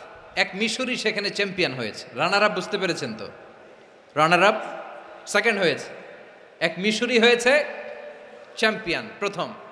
কিন্তু গভর্নরের ছেলে ও জিততে পারে নাই। ও রাগে ওই মিশরির গায়ের মধ্যে কয়েকটা লাঠি দিয়ে বাড়ি মেরেছে। মিশরি যে মদিনাতে ওমর ফারুকের কাছে বিচার দিলেন, আপনার গভর্নরের ছেলে অন্যায়ভাবে আমার গায়ে হাত তুলেছে। সাইয়েদনা ওমর ফারুক আবার ফরমান জারি করলেন, আসো মদিনাতে আসো। মিশরীকে ডাকলেন। ওই মিশরের গভর্নর আমর ইবনুল আস রাদিয়াল্লাহু তাআলা আনহুকে ডাকলেন, তার ছেলেকেও ডাকলেন। সবাই বসে রইল। আমর ইবনুল আস রাদিয়াল্লাহু তাআলা আনহু মাথা নিচু করে বসে আছেন, লজ্জায় কাচুমাচু। হায় হায়, আজকে আমার ছেলের কারণে আমিরুল মুমিনিন খলিফাতুল মুসলিমিন ওমরে ফারুকের কাছে আমি জনসম্মুখে লজ্জিত হচ্ছি। সাইয়েদনা ওমরে ফারুক বললেন, এই নাও লাঠি, গভর্নরের ছেলে তোমার মাথার মধ্যে যতগুলো বাড়ি মেরেছে, আজকে জনসম্মুখে তুমি অতগুলা বাড়ি মারো। মিশরি বলে, থাক, আপনি যে ডেকে আনছেন সবার সামনে এটা বলছেন, এতেই আমি খুশি। আল্লাহু আকবার। আপনার মহানুভবতা দেখে আমি খুশি, আর অপমানের দরকার নাই। ওমরে ফারুক বলে, না, খবরদার, এই কথা মিশরি তুমি বলো না, মারো, যতগুলা বাড়ি মেরেছে মারো। বাধ্য হয়ে মিশরি আমর ইবনুল আসের সামনে ওনার কলিজার টুকরা সন্তানের মাথার মধ্যে বাড়ি মারতে আরম্ভ করলেন। ঠিক যতগুলা বাড়ি গভর্নরের ছেলে আমর ইবনুল আসের ছেলে মিশরির গায়ে মেরেছিল, মাথায় মেরেছিল, মিশরি গুনে গুনে ততটা মারলেন। এই দৃশ্য দেখে ওমরে ফারুক রেগে মেগে আগুন, রাগের চোটে রাগ সামলাতে না পেরে, আর নিজেকে সামলাতে না পেরে মিশরিরে বললেন, ছেলেরে মারা শেষ হয়ে গেলে এবার বাবার টাক মাথার মধ্যে কয়েকটা বাড়ি মার। রাগের চোটে, আউট অফ অ্যাঙ্গার, রাগের চোটে, যে আমার পাঠানো গভর্নর আমর ইবনুল আস তার ছেলেকে কেন আদব তারবিয়া কেন শিক্ষা দিতে পারে না, ছেলেরে মারা হইলে এবার আমর ইবনুল আসের মাথার মধ্যে দুইটা মারো। এটা রাগে বলেছেন, এটা শাস্তি হিসেবে না। সুবহানাল্লাহ পড়ে। তোমরা আমাদেরকে সুশাসন শিখাও, আমাদেরকে সুশাসন শিখাও। বিশ্বনবী বলেন, আদল এটা যেন তেন বিষয় না, এটা দিয়েই মানবিক সমাজ গড়তে হবে। আল্লাহ তাআলা কিয়ামতের কঠিন ময়দানে, যেদিন স্বামী স্ত্রীকে চিনবে না, স্ত্রী স্বামীকে দেখে পালিয়ে যাবে, বন্ধু বন্ধুরে চিনবে না, পীর সাহেব মুরিদরে চিনবে না, মুরিদ পীর সাহেবরে চিনবে না, দলের কর্মী তার নেতারে চিনবে না, নেতা তার কর্মীরে চিনবে না, বন্ধু বন্ধুরে দেখে পালাবে। এই কঠিন মুহূর্তে সূর্যটা মাথার কাছে চলে আসবে, জমিনটা তামার জমিন হবে, আজকের জমিনের মতো নয়। মানুষ ঘর্মাক্ত, ক্লান্ত, শ্রান্ত মাথার মগজগুলো কানের ছিদ্র আর নাকের ছিদ্র দিয়ে বেয়ে বেয়ে পড়বে। বিশ্বনবী ফরমান, কিয়ামতের ওই কঠিন ময়দানে 7 শ্রেণীর ব্যক্তিকে রব্বুল আলামিন তার আরশের নিচে ছায়া দিবেন। তার মধ্যে প্রথম শ্রেণীর ব্যক্তি হলো ইমামুন আদিল। ইমামুন আদিল, ন্যায়পরায়ণ শাসক, যে ইনসাফের সাথে বিচার করে, যে জাস্টিস সমাজে সার্ভ করে, যে সুশাসন নিশ্চিত করে, ওই ইমামুন আদিল। আদিল শব্দটা বুঝছেন না? ইন্নাল্লাহা ইয়া'মুরু বিল আদল, পাইছেন? আদিল। 7 শ্রেণীর ব্যক্তিকে আল্লাহ তাআলা সুশীতল আরশের নিচে ছায়া দিবেন, যেদিন তার দেয়া ছায়া ছাড়া কোনো ছায়া থাকবে না। এর প্রথম হচ্ছে ইমামুন আদিল, ন্যায়পরায়ণ শাসক। চিল্লায় বলেন সুবহানাল্লাহ। আবার বিশ্বনবী বললেন, ইন্নাল মুকসিতিনা ইনদাল্লাহি আলা মানাবিরা মিন নূর আন ইয়ামিনির রহমান। কিয়ামতের দিন যারা ন্যায়পরায়ণ হিসেবে আল্লাহর সামনে দাঁড়াবে, কিয়ামতের দিন রব্বুল আলামিন তার আরশের ডান দিকে ওই ন্যায়পরায়ণ লোকদের জন্য আরশের ডান দিকে একটা নূরের মিম্বারে তাদেরকে বসার সুযোগ করে দিবে। আল্লাহর আরশের ডান দিকে ন্যায়পরায়ণ লোকদের জন্য আল্লাহ তাআলা নূরের মিম্বার বানাবে। 4টে কেন কথা মনে করেছেন? আল আদাল, জাস্টিস। ইন্নাল্লাহা ইয়া'মুরু বিল আদল। আল্লাহ তাআলা এই আদালতের নির্দেশনা দেয়, সুবিচার, সুশাসন। প্রিয় ভাইয়েরা, এটা আমরা বাংলাদেশে চাই কি চাই না? এই যে অরাজকতা, এই যে অন্যায়, এই যে জুলুম, এই যে ইনকনসিস্টেন্সি সমাজের অসঙ্গতির প্রধান কারণ জাস্টিস নাই, সুবিচার নাই, সুশাসন নাই। শেষবারের মতো আওয়াজ করে বলেন তো, আমরা বাংলাদেশে আদল চাই কি চাই না? তাহলে প্রথম নির্দেশনা শেষ। আল্লাহ তাআলা তোমাদেরকে আদলের আদেশ দেন। এরপরে আল্লাহ বললেন, আমি তোমাদেরকে ইহসানের আদেশ দেই। ইন্নাল্লাহা ইয়া'মুরু বিল আদলি ওয়াল ইহসান। আমি তোমাদেরকে যেমনি আদলের নির্দেশনা দেই, তেমনি ভাবে তোমাদেরকে ইহসানের নির্দেশনা দেই। ইহসান, আওয়াজ করে সবাই বলেন তো ইহসান। সবাই বলেননি, সবাই বললে এতটুকু আওয়াজ হবে আমি বিশ্বাস করি না। আওয়াজ করে বলুন আল ইহসান। ইহসান মানে কারো প্রতি সফট হার্টেড হওয়া, মহানুভব হওয়া, অনুগ্রহ পরায়ণ হওয়া, অনুগ্রহশীল হওয়া। একে অপরের প্রতি দয়াদ্র হওয়া। একে অপরের প্রতি দয়াদ্র অনুগ্রহশীল হওয়া ছাড়া মানবিক সমাজ কশিনকালেও গঠন করা সম্ভব না। প্রিয় ভাইয়েরা, সুন্দর আচরণ দিয়ে, ইহসান দিয়ে যা জয় করা যায়, নরম আচরণ দিয়ে যেটা অর্জন করা যায়, কঠোরতা দিয়ে সেটা পারা যায় না। বিষ্ণু ঈসা ইসলাম ইহসান দিয়ে, কোমল আচরণ দিয়ে, তার অনুগ্রহ দিয়ে তিনি অনেক কাফিরের হৃদয়কে জয় করে ফেলেছেন। সাইয়েদনা সুমামা ইবনে উসাল রাদিয়াল্লাহু তাআলা আনহুর কথা মনে পড়ে যায়। তিনি ছিলেন ইয়ামামার বাদশা। মদিনাতে বিশ্বনবীকে হত্যা করার নিয়তে এসেছিলেন। গোপনে গোপনে বিশ্বনবীকে হত্যা করে আবার ইয়ামামাতে তিনি ফিরে যাবেন। কিন্তু কি অবাক করা কাণ্ড, হত্যা করতে পারে নাই, সাহাবাদের হাতে তিনি ধরা পড়ে গেলেন।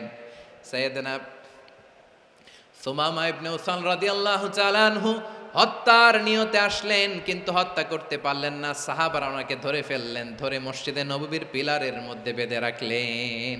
সুমামা ইবনে উসাল, সিরাত থেকে শুনেন, সিরাত থেকে শোনাচ্ছি রাদিয়াল্লাহু তাআলা আনহু ইয়ামামার অধিপতি ছিলেন। ইয়ামামা বিশ্বনবীকে হত্যার জন্য আসছেন, ধরা পড়ে গেছেন, এখন মসজিদে নববীতে বেঁধে রাখছে, তার মানে বন্দী। তো এখন স্ট্যাটাস কি? বন্দী, ক্যাপটিভ। তো বিষ্ণু ঈসা ইসলাম সাহাবাদেরকে বললেন, তার খোঁজ খবর নিও, সুমামা ইবনে উসালের খোঁজ খবর নিও। সাহাবার বলেন, ইয়া রাসূলুল্লাহ, আপনাকে হত্যা করতে এসেছে, তার তো কঠিন ক্যাপিটাল পানিশমেন্ট হওয়া দরকার, কঠিন শাস্তি হওয়া দরকার। বিশ্বনবী বললেন, না, আমি যেটা জানি তোমরা সেটা জানো না, তোমরা সুমামার সাথে ভালো আচরণ করো। বিশ্বনবী সুমামার কাছে গেলেন। প্রথম দিন যে তিনি কালেমার দাওয়াত দিলেন, ইমানের দাওয়াত দিলেন, ইসলামের দাওয়াত দিলেন, রিসালাতের দাওয়াত দিলেন, আখিরাতের দাওয়াত দিলেন। পরের দিন যে বিশ্বনবী সালাতের দাওয়াত দিলেন, যাকাতের দাওয়াত দিলেন, ইসলাম কি, কিভাবে, কেমন করে পালন করতে হয় চমৎকার আর্টিকুলেট করতে শুরু করলেন। তন্ময় হয়ে সুমামা ইবনে উসাল রাদিয়াল্লাহু তাআলা আনহু বিশ্বনবীর কথাগুলো শুনতে আরম্ভ করলো। একদিন নয়, দুই দিন নয়, টানা 3 দিন বিশ্বনবী সুমামার কাছে ইসলামকে প্রেজেন্ট করেছেন, উপস্থাপন করেছেন। আওয়াজ করে বলেন, কয় দিন? 3 দিন। 3 দিন মসজিদে নববীতে বাঁধা। আর সাহাবীদেরকে বললেন, তার খোঁজ খবর নিও, তোমরা যে রুটি বানাও এর মধ্যে সবচেয়ে ভালো আটার রুটিটা তারে দিও, সবচেয়ে রিফাইন্ড খেজুর, যেটা পিওর খেজুর, এটা তারে দিও। আর বিশ্বনবী নিজের উট থেকে দুধ দহন করে ওনার বাড়ির এক কর্মচারীকে বলেছেন, দুধ দহন করে সুমামার জন্য নিয়ে যেও। সুবহানাল্লাহ পড়বেন না? সবাই তো অবাক, ইয়ামামা থেকে আসছে নবীকে হত্যা করতে, বিশ্বনবী দেখে তারে জামাই আদর করে, তাকে মজার মজার খাবার দিও, দুধ দিও, আদর আপ্যায়ন করো। একদিন নয়, 2 দিন নয়, টানা 3 দিন বিশ্বনবী এভাবে সুমামার কাছে যেয়ে ইসলামকে প্রেজেন্ট করতে আরম্ভ করলেন, ইসলামকে উপস্থাপন করতে শুরু করলেন। আর তাকে চমৎকার এন্টারটেইনমেন্ট, আপ্যায়ন দিতে আরম্ভ করলেন। টানা 3 দিন যখন ইসলামের দ্য বিউটিজ অফ ইসলাম, ইসলামের সুমহান বাণী, সৌন্দর্য তার কাছে উপস্থাপন শেষ, তাকে আপ্যায়ন শেষ, বিশ্বনবী বললেন সাহাবেদেরকে, যাও এবার সুমামার হাতের পায়ের রশি দুটো খুলে দাও। সুযোগ পায় নাই, আপনারে মারতে পারে নাই, ছেড়ে দিলে আবারও আপনার উপর তলোয়ার নিয়ে ঝাঁপিয়ে পড়বে। নবী, এই সিদ্ধান্ত আপনি নিতে যাবেন না। বিশ্বনবী বললেন, যেটা বলেছি সেটা করো, সুমামার রশিগুলো ছেড়ে দাও। সুমামার হাতে পায়ের রশিগুলো যে তোমরা খুলে দাও। সাহাবারা তর্ক জুড়ে দিলেন, লা ইয়া রাসূলুল্লাহ, এমনটা করবেন না, তো ভয়ঙ্কর ভয়ঙ্কর খুনি, কি জানি কি হয়ে যায়। বিশ্বনবী বললেন, না, তার হাতে পায়ের রশিগুলো খুলে দাও। সাহাবারা বিশ্বনবীর কথা মতো তার হাতে পায়ের রশিগুলো খুলে দিল। সুমামা মুহূর্তের মধ্যে মসজিদে নববী থেকে বের হয়ে ইয়ামামায় ফিরে না যে মসজিদে নববীর পাশে একটা খেজুর বাগান ছিল, সেখানে চলে গেলেন। সেখানে একটা ছোট্ট কুয়া ছিল, কুয়ার পানি দিয়ে তিনি গোসল করলেন। সুবহানাল্লাহ পড়েন। কুয়ার পানি দিয়ে গোসল করে মসজিদে নববীর সামনে এসে বিশ্বনবী এবং সাহাবাদের সামনে দাঁড়িয়ে সাব্বাবা উঁচু করে বললেন, আশহাদু আল্লা ইলাহা ইল্লাল্লাহ ওয়া আশহাদু আন্না মুহাম্মাদান আবদুহু ওয়া রাসূলুহু। আল্লাহু আকবার। আমি সাক্ষ্য দিচ্ছি আল্লাহ ছাড়া কোনো ইলাহ নাই, আর মুহাম্মদ আল্লাহ তাআলার প্রেরিত বান্দা এবং রাসূল। প্রিয় ভাইয়েরা, ইহসান দিয়ে যা জয় করা যায়, কঠোরতা দিয়ে সেটা কঠিনকালেও জয় করা যায় না। আওয়াজ করে বলেন ঠিক কি না? এবার সুমামা দাঁড়িয়ে বলে, ওগো নবী, আমি তো কালিমা পড়ে মুসলমান হয়ে গেলাম, এবার শোনেন, এই মুহূর্তের আগে আপনার চেহারার চাইতে নিকৃষ্ট কোনো চেহারা আমার কাছে ছিল না, কিন্তু শাহাদা পাঠ করার পরে আপনার চেহারার চাইতে উত্তম শ্রেষ্ঠ কোনো চেহারা আমার কাছে আর নাই। ও নবী, আজকের দিনের আগে ইসলাম ধর্মের চেয়ে নিকৃষ্ট অপছন্দনীয় কোনো ধর্ম আমার কাছে ছিল না, কিন্তু এই মুহূর্ত থেকে ইসলামের চেয়ে সেরা শ্রেষ্ঠ পছন্দনীয় কোনো ধর্ম আমার কাছে নাই। নবী গো, আজকের দিনের আগে মদিনার চাইতে অপছন্দনীয় নিকৃষ্ট কোনো শহর আমার কাছে ছিল না, কিন্তু এই মুহূর্তের পর থেকে মদিনার চাইতে কোনো শ্রেষ্ঠ শহর আমার জানা নাই। সে ছিল গমের বড় ডিলার, গম বেচতো। কি বেচতো? তার গম কিনে মক্কার লোকেরা রুটি খাইতো। সে ঘোষণা দিল, আজকে থেকে মক্কাবাসীদের জন্য সব গম আমি হারাম করে দিলাম, মক্কাবাসী এখন না খেয়ে মরে। সুবহানাল্লাহ পড়বেন না? মক্কাবাসী বিশ্বনবীর কাছে আসলেন, এসে বললেন, মুহাম্মদ, আমরা তো তোমার ভাই, তোমার চাচা, তোমার ভাতিজা, তোমার আত্মীয়, তুমি সুমামারে বলো সে যেন আবার গমের সাপ্লাই মক্কার জন্য অনুমতি দিয়ে দেয়। বিশ্বনবীর অনুমতি ক্রমে সুমামা আবার মক্কাতে গম পাঠাতে শুরু করলো। পড়েন সুবহানাল্লাহ। ইহসান, ইহসান দিয়ে আপনি যেটা জয় করতে পারবেন, you can win the heart of your enemies. ইহসান দিয়ে আপনি আপনার শত্রুর হৃদয়কে জয় করতে পারবেন। আওয়াজ করে বলেন ঠিক কিনা? এজন্য আল্লাহ বললেন, ওয়া আনফিকু ফি সাবিলিল্লাহি ওয়া লা তুলকু বিআইদিকুম ইলাত তাহলুকা ওয়া আহসিনু ইন্নাল্লাহা ইউহিব্বুল মুহসিনিন। তোমরা আল্লাহর রাস্তায় দান করবে আর নিজেরা নিজেদেরকে ধ্বংসের হাতে ঠেলে দিও না। তোমরা একে অপরের প্রতি ইহসান করবে, কারণ ইহসানকারীদেরকে আল্লাহ বড্ড ভালোবাসেন। সুবহানাল্লাহ পড়েন। আবার সূরা রহমানে আল্লাহ বললেন, হাল জাযাউল ইহসানি ইল্লাল ইহসান ফাবিআইয়ি আলা, সবাই পড়েন, ফাবিআইয়ি আলাই রাব্বিকুমা তুকাযযিবান। ইহসানের প্রতিদান হিসেবে ইহসানি হয়। বিশ্বনবী সুমামার প্রতি যেমন ইহসান করেছেন, সুমামাও ঠিক তেমন ইহসান ফিরিয়ে দিয়েছে। ঠিক কিনা বলেন? তাহলে এক নম্বরে হচ্ছে আদ, ন্যায় বিচার। দুই নম্বরে সবাই বলেন ইহসান, সদাচরণ।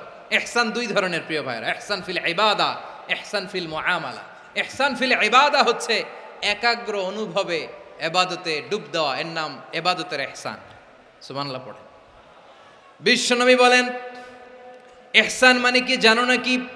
হাদিসে জিবরিলে সাইয়েদনা জিবরিল আলাইহিস সালাম বিশ্বনবীকে বললেন, আখবিরনি আনিল ইহসান। নবী আমাদেরকে বলেন ইহসান মানে কি? বিশ্বনবী বললেন, আনতা আবুদাল্লাহা কাআন্নাকা তারাহু ফাইন লাম তাকুন তারাহু ফাইন্নাহু ইয়ারাক। ইহসান মানে হলো এমন ভাবে তুমি আল্লাহর সামনে নিজেকে উজাড় করে ইবাদত করবে, তুমি ভাববে তুমি আল্লাহকে দেখতে পাচ্ছ। আর এটা যদি ভাবা তোমার জন্য কঠিন হয়ে যায়, অন্তত এতটুকু তুমি ভাববা যে আল্লাহ তোমাকে দেখতে পাচ্ছেন। ঠিক কিনা বলেন? ও আমার বীর চট্টলার ভাইয়েরা, কেউ যেটা দেখে না সেটা দেখে কে? এই বিশ্বাস হৃদয়ের মধ্যে আছে? নামাজে যখন দাঁড়ান এই ফিলিংসটা আনা যাবে? হ্যাঁ, এশার সালাত তো এখনো হয় নাই না? আলোচনা শেষে এশার সালাত এখানে অনুষ্ঠিত হবে, তাই না? আচ্ছা বলুন তো, আমরা এশার সালাত পর্যন্ত বেঁচে থাকবো এই গ্যারান্টি আছে কার কার? হাত তোলেন। কয়েকজন হাত তুলছে পেছনে, না বুঝে তুলে ফেলছে। এশা পর্যন্ত যে আমরা হায়াত পাবো কোনো গ্যারান্টি আছে? সবাই আওয়াজ করে বলেন, গ্যারান্টি আছে? গ্যারান্টি নাই। এই জন্য বিষ্ণু ইসলাম বলেছে, এমন ভাবে নামাজে দাঁড়াও, ইবাদত করো, মনে করো হতে পারে এটাই আমার জীবনের শেষ নামাজ। পারফর্ম দ্য সালাহ as if this is your last and final prayer. এমন ভাবে সালাতে দাঁড়াও, ভাবো হতে পারে এটাই তোমার জীবনের শেষ নামাজ। এমন ভাবে নামাজে দাঁড়াও, ভাবো এটাই শেষ নামাজ। তাহলে নামাজে একাগ্রতা বাড়ায় দিবে কে? ফলে ইবাদতের ইহসান আমাদের অর্জিত হবে। আর মুআমালাতে ইহসান হলো, বিশ্বনবী বলেন, ইন্নাল্লাহা তাবারাকা ওয়া তাআলা কাতাবাল ইহসানা আলা কুল্লি শাই ফাইদা কাতালতুম ফাআহসিনুল কিতলা ওয়া ইযা যাবাহতুম ফাআহসিনুয যাবহা ওয়ালিয়ুহিদ্দা আহাদুকুম শাফরাতাহু ওয়ালিয়ুরিহ যাবিহাতাহু। ইহসান দুই ধরনের। আওয়াজ করে বলতে হবে, কয় ধরনের? সবাই বলুন আওয়াজ করে, কয় ধরনের? একটা হচ্ছে ইহসান ফিল ইবাদা, ইবাদতে ইহসান। ইবাদতে ইহসান কি? একাগ্র অনুভব দিয়ে ইবাদত করা, মন প্রাণ দিয়ে ইবাদত করা। আর মুআমালাতে ইহসান কি? সব কাজে, দৈনন্দিন কাজে, কর্মে, সামাজিক অ্যাক্টিভিটিতে কোমলতা প্রদর্শন করা, অনুগ্রহের সাথে সবকিছু করা।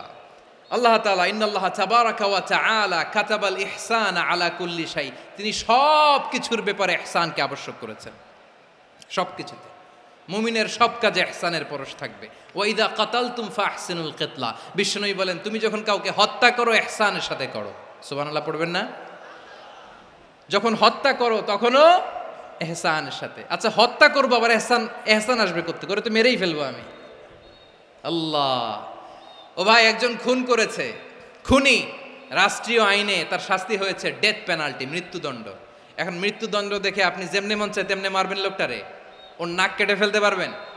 ওর কান কাটতে পারবেন? ওর চোখ উপড়ে ফেলতে পারবেন আপনি? যেমন মন চায় তার অঙ্গহানি করা যাবে না।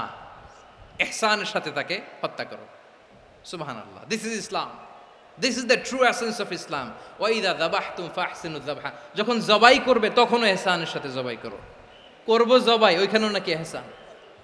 আচ্ছা কুরবানির দিন আমরা পশুগুলোরে কি করি বলেন সবাই আওয়াজ করে? জবাই। জবাই মানে তো এটার মেরেই ফেলতেছি, একটু পরে তো টুকরো টুকরো করে গোশতগুলো খাবো, এটা তো খাবো, এটা তো মেরেই ফেলবে। বিশ্বনবী বলে না, জবাইয়ের মধ্যেও মুমিনের জবের ভেতরেও ইহসানের পরশ থাকা চাই। যখন জবাই করবে প্রাণীটাকে হাত পা টাইট করে বেঁধে নাও, ছুরিটাকে শার্পেন করে নাও, ধারালো করে নাও, যাতে অল্প সময়ে জবাইটা হয়ে যায়, প্রাণীটা যাতে কম কষ্ট পায়। সুবহানাল্লাহ পড়ে। দিস ইজ কল্ড ইহসান। ইহসান আল্লাহ তাআলা যেমনি আদলের আদেশ করেছেন, ন্যায় বিচার, জাস্টিস এনশিওর করতে বলেছেন, সমাজে ইহসানের ব্যবহার, ইহসানের অনুশীলন তিনি করতে বলেছেন। এজন্য মুমিনের প্রতিটি কাজে, আমার চট্টগ্রামের ভাইয়েরা আমার দিকে তাকান, খেয়াল করে শুনুন, মুমিন জীবনের প্রতিটি কাজে ইহসানের পরশ থাকা চাই। আমরা যেন আমাদের পরিবারের প্রতি ইহসান করি, আমরা যেন আমাদের কর্মচারীদের প্রতি ইহসান করি, আমরা যেন আমাদের কলিগদের প্রতি ইহসান করি, আমরা যেন আমাদের ভাইদের প্রতি ইহসান করি। মুমিন জীবনের প্রতি কাজে ইহসানের পরশ থাকার দরকার আছে না নাই? কথা বুঝতে পেরেছেন? তাহলে আল্লাহ তাআলার তিনটা আদেশ ছিল, কয়টা গেল? ভুলে গেছে, ভুলে গেছে চট্টগ্রাম। তিনটা আদেশের মধ্যে কয়টা বললাম? প্রথমে কি ছিল? আদল। 2 নম্বরে, 3 নম্বরে রব্বুল আলামিন বললেন ওয়া ইতা ইদিল কুরবা, নিকটাত্মীয়দেরকে দান করো। নিকট আত্মীয়দেরকে দাও, যারা তোমাদের ব্লাড কানেকশনের আত্মীয় তাদেরকে তোমরা দাও। এখানে জেনারেলি বললেন দাও, কি দিব সেটা তিনি এখানে বলেন নাই, সেটা তিনি সূরাতুল ইসরার মধ্যে বলেছেন। আল্লাহ বলেন ওয়া আতিযাল কুরবা হাক্কাহ, নিকট আত্মীয়দেরকে তাদের অধিকার, তাদের প্রাপ্য তোমরা বুঝিয়ে দাও। দেখেন, একটা শান্তির সমাজ, একটা সমৃদ্ধ সমাজ, একটা মানবিক সমাজ গঠনের জন্য আল্লাহ তাআলা বেশি না, মাত্র 3টা অর্ডার, 3টা ভার্ডিক্ট তিনি জারি করেছেন। 1 নাম্বার সুশাসন, ন্যায় বিচার। 2 নাম্বার ইহসান। 3 নাম্বার নিকটাত্মীয়, যারা কাছের, তোমার ভেরি ক্লোজ রিলেশনশিপে আছে, তাদেরকে দাও। দাও, দিলে বাড়িয়ে দেয় কে? অনেকে দিতে চায় না, কৃপণতা করে। দিলে বাড়ায় দেয় কে? ও মিয়া, মদিনার মধ্যে সবচাইতে গরিব সাহাবী ছিল বেলাল রাদিয়াল্লাহু তাআলা আনহু। ওনার এন্টায়ার অ্যাসেট, সম্পদের পরিমাণ কতদূর জানেন? একটা লুঙ্গি। বেলাল রাদিয়াল্লাহু তাআলা আনহু, ওনার টোটাল ওয়েলথের এস্টিমেশন হচ্ছে মাত্র একটা লুঙ্গি। একটা লুঙ্গি, টোটাল ওয়েলথ এস্টিমেশন, টোটাল সম্পদের পরিমাণ বেলাল রাদিয়াল্লাহু তাআলা আনহুর কি ছিল? কথা বোঝে নাই বোধহয়, কি ছিল? ওই বেলাল রাদিয়াল্লাহু তাআলা আনহুকে বিষ্ণু ইসলাম বলেছেন আনফিক ইয়া বেলাল, ও বেলাল তুমিও দাও। ওয়ালা তাখশা মিন যিল আরশি ইখলালা, আরশের অধিপতির তো কোনো ঘাটতি নাই, তুমি দিলে ওই আল্লাহ তোমারে বাড়ায় দিবে। এজন্য আমার প্রিয় ভাইয়েরা, দিলে কমে না, দিলে বাড়ে। অনেকে ধরে রাখে, নতুন কিছু নিতে পারে না, হাত দিয়ে যেটা ধরে রেখেছেন এটা দিয়ে দেন, বড় একটা ধরার সুযোগ পাবেন। জোরে বলেন ঠিক কিনা? ধরেন 5 কেজি ওজনের একটা ধরে রাখছেন, এখন 10, এটা না ছাড়লে 10 কেজি ধরতে পারবেন আপনি? আচ্ছা 10 কেজির জিনিস একটা আছে হাতে, ওইটা যদি ছেড়ে দেন তাইলেই না 15 কেজি ধরতে পারবেন? কথা বলেন ঠিক কিনা? তাহলে দিলে বাড়িয়ে দেয় কে? রব্বুল আলামিন বললেন 3 নাম্বার আদেশ হলো তোমাদের প্রতি সমাজটারে কেমন করে মানবিক সমাজ, সুন্দর সমাজ গড়বা। 3 নাম্বার আদেশ হলো ওয়া আতিদাল কুরবা হাক্কা, নিকটাত্মীয়দেরকে তাদের প্রাপ্য বুঝিয়ে দাও। এই নিকটাত্মীয়দেরকে তাদের অধিকার বুঝিয়ে দেওয়া, প্রাপ্য বুঝিয়ে দেওয়াতে আমাদের গাফলতি আছে না নাই? চট্টগ্রামে নাই? মাশাআল্লাহ আছে, আছে। অনেকে দেখবেন অনেক আল্লাহওয়ালা তাহাজ্জুদ গুজার, সেজদা দিতে দিতে কপালে কালো দাগ ফেলে দিছে, সে তার বোনের হকটা আদায় করে নাই। আছে না নাই? হ্যাঁ, এখানেও আছে। সর্বনাশ। অনেক বড় হাজী সাহেব, বিশাল লম্বা দাড়ি, ছেলেরে সব দিয়ে দিছে, মেয়েরে কিছু দেয় নাই, মেয়ের হক আদায় করে নাই। আছে না নাই? এই হাজী সাহেবেরা, এই আল্লাহওয়ালারা কিয়ামতের ময়দানে আটকে যাবে। আপনি অন্যের অধিকার নষ্ট করেছেন, তাদের রাইটসকে ভায়োলেট করেছেন। এজন্য আল্লাহ তাআলা বলেন, কারো অধিকার যদি কেউ নষ্ট করে, ওই সমাজটা মানবিক সমাজ কঠিনকালেও হতে পারে না। এজন্য 3 নম্বর আল্লাহ বললেন ওয়া ইতা ইদিল কুরবা, নিকটাত্মীয়দেরকে দাও। কি দিবা? তাদের অধিকার দিয়ে দাও। বোনের অধিকার বুঝিয়ে দাও, মেয়ের অধিকার বুঝিয়ে দাও, ফুফুর অধিকার বুঝিয়ে দাও। দেখবেন অনেক মায়েরা ছেলের পাতে মুরগির রান দেয়, মেয়ের পাতে দেয় মুরগির ঠ্যাং। এরকম আছে না নাই? ছেলেরা কি দেয়? মুরগির। মেয়ের পাতে কি দেয়? তো মেয়ের কি মুরগির রান খেতে মনে চায় না? মনে চায় না? এমনটা করা যাবে না। নিকটাত্মীয়দেরকে অধিকার দিয়ে দাও, নিকটাত্মীয়ের সাথে সুসম্পর্ক রাখো। আদেশটা কার? এজন্য প্রিয় ভাইয়েরা, জীবনে যদি বারাকা অর্জন করতে চান, নিকটাত্মীয়দের সাথে সুসম্পর্ক রাখতে হবে, তাদের জন্য উপহার পাঠাতে হবে। বিশ্বনবী বলেন লা ইয়াদখুলুল জান্নাতা কাতে, যে ব্যক্তি আত্মীয়তার সম্পর্ককে ছিন্ন করে দেয়, সে কঠিনকালেও আল্লাহর জান্নাতে ঢুকবে না। আপনি কি এটারে সহজ হাদিস মনে করছেন? এটা সহজ কথা? আপনি ভাবছেন আপনার নামাজ আপনারে বাঁচাতে পারবে, আপনার রোজা বাঁচাতে পারবে, আপনার তাহাজ্জুদ আপনারে বাঁচাতে পারবে? আপনি অধিকার নষ্ট করলে কিছুই আপনারে বাঁচাতে পারবে না।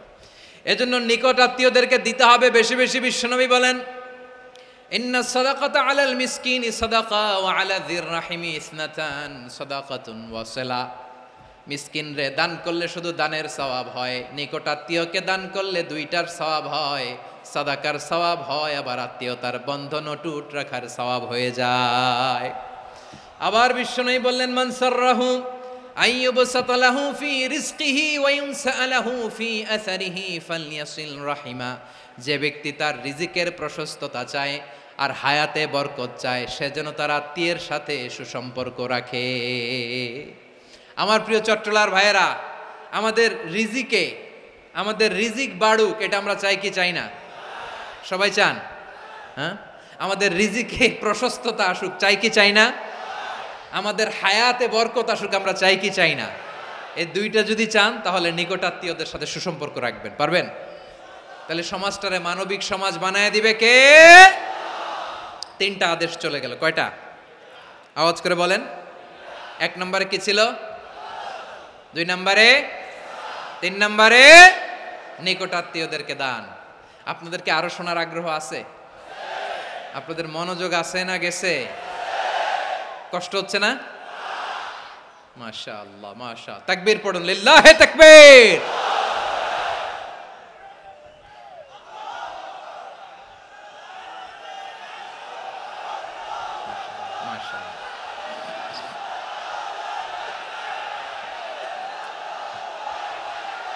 আমার প্রিয় ভাইয়েরা, আল্লাহ তাআলা 3টা জিনিসের যেমনি আদেশ করেছেন, অনুরূপভাবে 3টা বিষয় তিনি বারণ করেছেন, নিষেধ করেছেন। ওগুলোর কাছেও যাওয়া যাবে?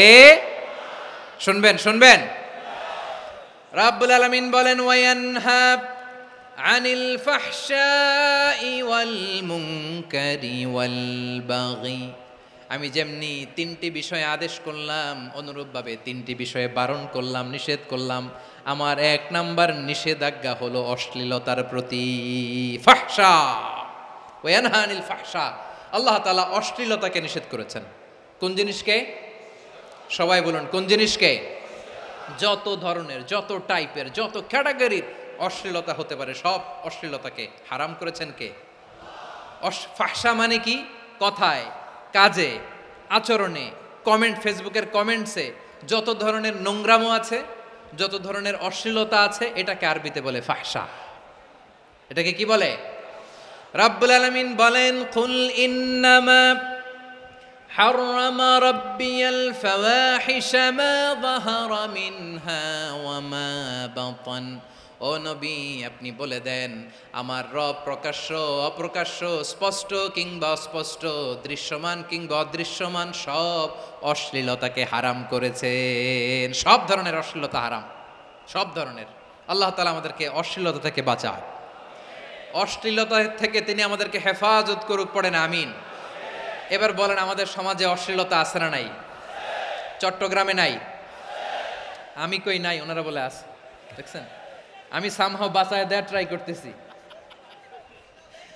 আমি সামহাও বাঁচায় দেওয়ার ট্রাই করতেছি, ওনারা বলে আছে।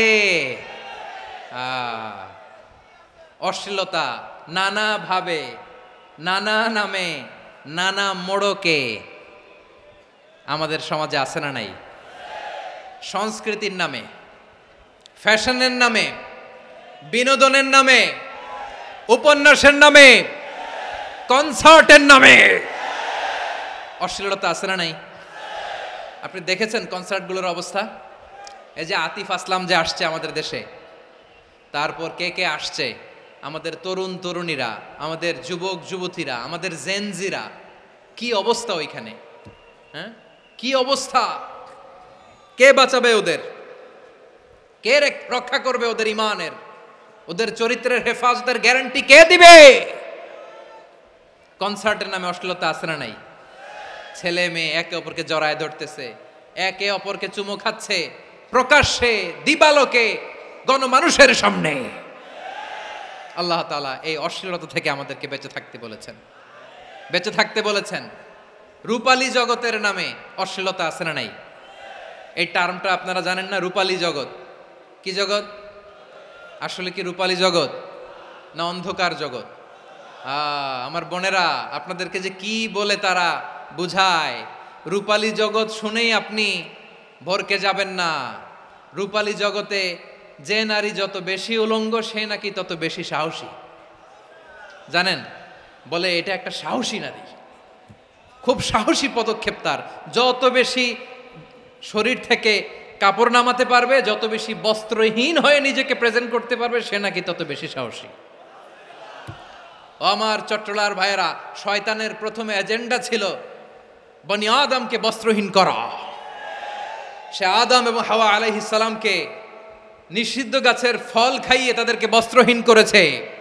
এই জামিনেও সে আমাদেরকে বস্ত্রহীন করতে চাইবে। এই রূপালী জগতের নামে তারা এটা করে। আমার প্রিয় বোনেরা, আপনি জানেন না আপনার দাম কত। ওরা আপনাদেরকে বিজ্ঞাপনের সস্তা পণ্য বানাতে চায়। ওরা আপনাদেরকে ওদের ভোগের লিপসার টুলস বানাতে চায়। ওরা আপনাদেরকে দিয়ে ওদের খায়েশ পূরণ করতে চায়। এটা আপনাদের জন্য মোটেও ডিগনিটি নয়, এটা আপনাদের জন্য সম্মান নয়। আপনার সম্মান শালীনতায়, আপনার সম্মান হেজাবে, আপনার সম্মান ভদ্রতায়, আপনার সম্মান আপনার ডিসেন্ট পোশাকে। পোশাক বলে দেয় এই নারীটা ভদ্র না অভদ্র। পোশাক বলে দেয় এই মেয়েটা কোন ঘরের মেয়ে। আওয়াজ করে বলেন ঠিক কিনা? আপনি জানেন না, আপনার এই সস্তা পণ্য বানায়, ভোগের পণ্য, বিলবোর্ডে আপনাকে উলঙ্গ করে উপস্থাপন করে। এই অশ্লীলতার সাথে ইসলামের কোনো সম্পর্ক। এজন্য আল্লাহ বলেন, আমি অশ্লীলতাকে হারাম করেছি। অশ্লীলতাকে হারাম করার প্রথম কারণ হলো এর মাধ্যমে মানবতাকে অপমানিত করা হয়। কারণ মানুষের সম্মান মানুষের পোশাকে। মানুষ যখন পোশাকহীন হয়ে যায়, বস্ত্রহীন হয়ে যায়, তার সম্মান কমে যায়, ঠিক কিনা? অশ্লীলতাকে হারাম করার প্রথম কারণ হচ্ছে মানুষ মানুষকে অপমান করে। একটা নারী, সে তো সম্মানিত, নারী যে কত সম্মানিত নারীরা এটা বুঝেই নাই। বিশ্বনবী বলেন, আর দুনিয়া কুল্লু হামাচা, ওয়া খায়রু মাতা'আদ দুনিয়া আল মারআতুস সালিহা। আমার বোনেরা, 5টা প্যান্ডেলে আপনারা এলইডিতে আমার আলোচনা শুনছেন, আমি জানি। আপনাদের এই গর্ভ যে কত দামি আপনি জানেন না। আপনার পেট থেকেই আসবে আগামী দিনের সালাহুদ্দিন আল আইয়ুবী। আপনার পেট থেকেই আসবে অনাগত দিনের ইমাম মাহদী আল মুনতাজার। আপনার পেট থেকেই আসবে অনাগত দিনের ফয়সাল, ওয়াসিম, মুগ্ধ, আবু সাইদের মতো বীর যোদ্ধা।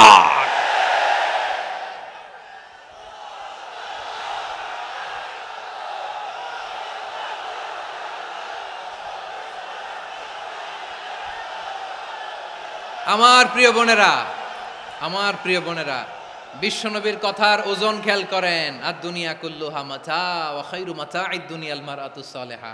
দুনিয়ার সবকিছুই অ্যাসেট, এর মধ্যে সবচেয়ে দামি অ্যাসেট নেককার নারী। আপনার গর্ভ যে কত দামি আপনি জানেন না। নিজের সময়টাকে কাজে লাগান, কোরআন পড়েন, সুন্নাহ পড়েন। আপনার অনেক দায়িত্ব ঘরে। You are the MD of your family.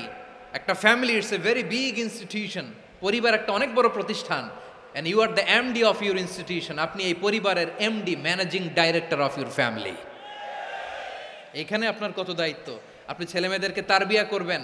আপনি আপনার স্বামীর জন্য ঘরটার জান্নাতের নীর বানাবেন। আপনার জন্য জান্নাতের ডুপ্লেক্স বাড়ি ওইখানে তৈরি করে রাখবে কে? আপনি যে কত দামি আপনি জানেন না। নারীদেরকে আল্লাহ বানিয়েছেন উচ্চতর করে, নিম্নতর নয়। নারীদেরকে ছোট্ট জিনিস দিলে এটার বড় করে দেয়। নারীদেরকে ভ্রূণ দিলে, শুক্রাণু দিলে নারী এটারে বাচ্চা হিসেবে উপহার দেয়, ঠিক কিনা?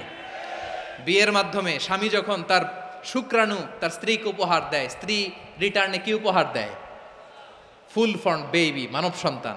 দেখছেন, আপনি দিলেন একটুক, উনি দিছে বিশাল। আপনি যদি নারীকে বাজার এনে দেন, নারী এটাকে সুস্বাদু খাবারে রূপান্তর করে দেয়। আপনি তাকে একটা মুচকি হাসি দিয়ে দেন, সে তার কলিজা দিয়ে দেয়।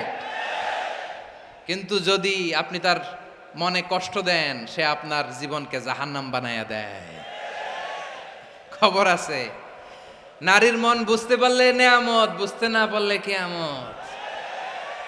ঠিক কিনা বলেন? আমার প্রিয় বোনেরা, আপনি যে কত দামি আপনি জানেন না।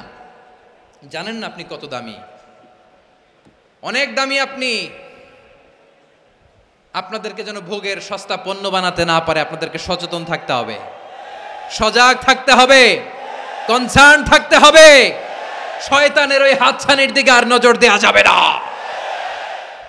তাহলে কেন আল্লাহ তাআলা এই ফাহশা, অশ্লীলতাকে হারাম করলেন? 1 নাম্বার, এতে হিউম্যান ডিগনিটি কমে। 2 নাম্বার, এতে মানুষের অধিকার নষ্ট হয়। আপনি বিয়ে করেছেন এরে, পরকিয়া করেন ওর সাথে, এরকম আছে না নাই? স্ত্রীর অধিকার নষ্ট করেছেন। আপনি বিবাহ সম্পর্কে আবদ্ধ হয়েছেন তার সাথে, আপনি পরকিয়া করেন ওই ছেলের সাথে, আপনি আপনার হাজবেন্ডের সাথে বিট্রে করেছেন। এজন্য আল্লাহ অশ্লীলতাকে হারাম করেছেন। অশ্লীলতাকে হারাম করার আরেকটা কারণ হচ্ছে আল্লাহ তাআলা এই হিউম্যান জেনারেশনকে এটাকে প্রিজার্ভ করতে চায়। হিফজুন নাসল, এটা মাকাসিদুশ শরিয়ার অনেক গুরুত্বপূর্ণ একটা মাকাসিদ, অনেক গুরুত্বপূর্ণ। আপনার নাসল, আপনার জেনারেশনকে সংরক্ষণ করা। এই যে আসতেছে ফেব্রুয়ারি, কত ফেব্রুয়ারি জানো? এটা কি বিশ্ব ভালোবাসা দিবস? হ্যাঁ, কি দিবস? এই বিশ্ব ভালোবাসা দিবসের সাথে মুসলমানদের কোনো সম্পর্ক নাই। আমার প্রিয় ভাইরা, এই যে আপনি অবৈধ সম্পর্কে জড়ালেন, কেন আল্লাহ অশ্লীলতাকে হারাম করেছে দেখেন। বলতেছিলাম যে এটা আপনার নাসল, আপনার জেনারেশন, আপনার লিনিয়েজ, আপনার বংশকে প্রিজার্ভ করা। কে কার বাবা, কে কার মা, বাবা মা জানা, প্রজন্মকে প্রিজার্ভ করা, এটা ইসলাম ওয়াজিব করে দিয়েছে।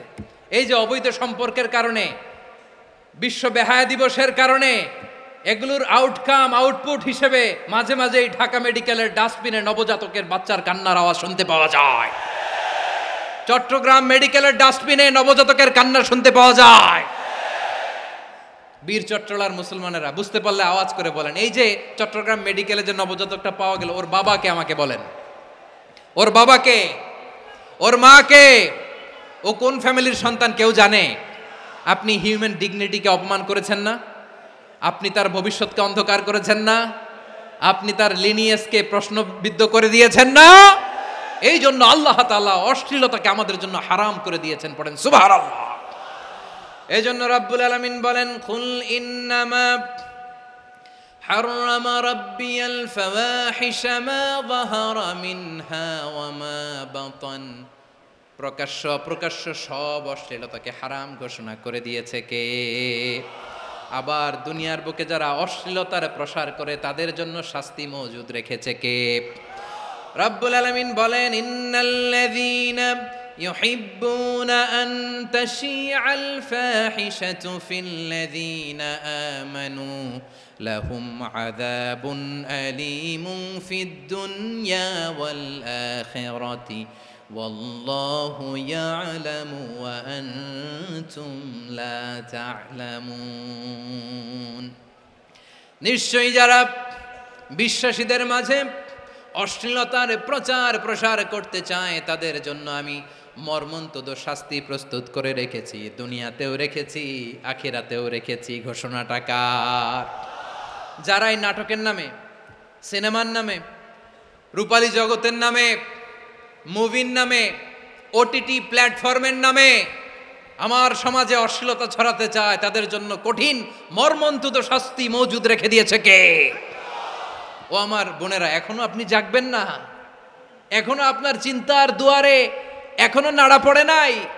ওরা আপনাকে উলঙ্গ বানাতে চায়, ওরা আপনাকে আইটেম গার্ল বানাতে চায়। এজন্য ইসলাম অশ্লীলতাকে হারাম করেছে। হারাম। ইসলাম বলেছে যোজন যোজন দূরে থাকো, ওরা বলে না কাছে আসো, কাছে আসার গল্প, ক্লোজ আপ ওয়ান, কাছে আসার গল্প আছে না নাই? তাহলে অশ্লীলতার সাথে আমাদের কোনো সম্পর্ক? সবাই বলতে পারেননি, আওয়াজ করে বলুন, অশ্লীলতার সাথে আমাদের কোনো সম্পর্ক?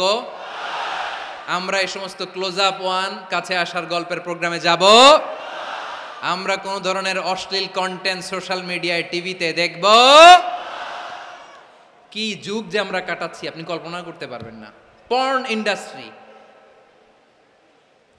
নারী পুরুষের বস্ত্রহীন যুগল দৃশ্য, এটাকে দিয়ে ওরা কোটি ডলারের ইন্ডাস্ট্রি বানিয়েছে। পুরো মানব ইতিহাসে এরকম জঘন্য সময় মানব ইতিহাস পার করে নাই। পর্ন এটা ইন্ডাস্ট্রি হয়ে গেছে। আমাদের এই যুবকগুলো, জেনজিগুলো, ওদের চরিত্র বাঁচাবে কি করে? কেমন করে হেফাজত করবে ওদের এই মূল্যবান চরিত্র? আমার প্রিয় ভাইরা, এই অশ্লীলতার দ্য লেটেস্ট ভার্সন হচ্ছে LGBTQ, শরীফ থেকে শরীফা। শুনছেন আপনারা? দেখতে পুরুষ, আসলেই পুরুষ, সুস্থ একজন পুরুষ, 4 সন্তানের বাবা, বলে আমি মনে মনে নারী। দেখতে নারী, সুস্থ নারী, আসলেই সে দিব্যি একজন নারী, বলে আমি মনে মনে পুরুষ। সবচেয়ে ভয়ঙ্কর অশ্লীলতার সবচাইতে লেটেস্ট ভার্সন হচ্ছে এই ট্রান্সজেন্ডারিজম। সুস্থ পুরুষ তার বায়োলজিক্যাল গ্রোথকে হরমোন দিয়ে স্টপ করে দিয়ে সে সার্জারি করে নারী হতে চায়, সুস্থ নারী পুরুষ হতে চায়। পুরুষ পুরুষের প্রতি সেক্সুয়ালি আকর্ষণ বোধ করে। এটা লূত আলাইহিস সালামের কওমের মধ্যে ছিল। এটাকেও আল্লাহ কোরআনে ফাহিশা বলেছেন। ওয়ালুতান ইয ক্বালা লিকাওমিহি আতাতুনাল ফাহিশাতা মা সাবাকাকুম বিহা মিন আহাদিম মিনাল আলামিন। লূত আলাইহিস সালাম বললেন, তোমরা কি এমন এক অশ্লীল কার্যক্রমে ডুব দিলে নাকি যেটা গোটা বিশ্বের কেউ কখনো করে নাই? তোমরাই প্রথম করেছো। পড়েন নাউযুবিল্লাহ। এই পশ্চিমের এই রোগ আমার দেশে যেন আসতে না পারে, আমাদের সজাগ থাকতে হবে। প্রিয় ভাইরা, চিল্লায় বলেন ঠিক কিনা? পশ্চিমের অবস্থা ভয়ঙ্কর। পাশ্চাত্যে, আমি যুক্তরাষ্ট্রে ছিলাম অনেকদিন, কয়েক মাস, বিভিন্ন স্টেটে ঘুরেছি। গার্ডিয়ানরা উদ্বিগ্ন, ছেলে মেয়েদেরকে, ছোট্ট ছেলে মেয়ে, ওদেরকে জিজ্ঞেস করে, তুমি how do you feel right now inside yourself? তুমি ভিতরে ভিতরে কেমন ফিল করো? তোমার কি ছেলে ছেলে লাগে না মেয়ে মেয়ে লাগে? আচ্ছা বলেন, এই ছোট্ট বাচ্চাটা ওকে এগুলো জেন্ডার অ্যাসাইনমেন্ট বলতে এগুলো কিছু বুঝে? এইভাবে মিসগাইড করা হচ্ছে। কৌতূহল বশত ছোট্ট ছেলে যদি বলে আমার তো মেয়ে মেয়ে লাগে, তখন বলে যে না তুমি মেয়ে, ছেলে না। মা বাবা বাধা দিলে ওকে আলাদা গভর্নমেন্ট হাউসে নিয়ে যায়। ভয়ঙ্করতম অবস্থা। আমরা একটা সময়ে শুনতাম যে হুজুর আমার ছেলেটা খুব ভালো, হাফেজে কোরআন, আল্লাহওয়ালা। হুজুর আমার ছেলে দাড়ি রাখছে, আল্লাহওয়ালা। হুজুর আমার ছেলে 5 ওয়াক্ত সালাত জামাতের সাথে পড়ে, তার মানে আল্লাহওয়ালা। পশ্চিমে যে আমি কি শুনছি জানেন, ওরা বলে হুজুর আমার ছেলেটা ইউনিভার্সিটির একটা মেয়ের সাথে প্রেম করে, ও খুব আল্লাহওয়ালা, হুজুর দোয়া করবেন। এর কারণ ওদের কাছে আল্লাহওয়ালার ক্রাইটেরিয়া হচ্ছে হুজুর আমার ছেলেটা আরেক ছেলের পছন্দ করে নাই, আমার মেয়েটা আরেক মেয়েকে ভালোবাসে নাই, এজন্য আমার ছেলেটা আল্লাহওয়ালা, হুজুর ওর জন্য একটু দোয়া করে দিয়েন। কি চ্যালেঞ্জ ওরা ফেস করতেছে। ওনার ছেলে যে আরেক ছেলেরে বিয়ে করবে না, এটাতেই উনি খুশি যে আলহামদুলিল্লাহ আমার ছেলেটা একটা মেয়েরে ভালোবাসে, আমার মেয়েটা একটা ছেলেরে ভালোবাসে, মানে এটা খুব আল্লাহওয়ালা। নাউজুবিল্লাহ পড়তে পারলেন না? এজন্য অশ্লীলতার সাথে আমাদের কোনো সম্পর্ক।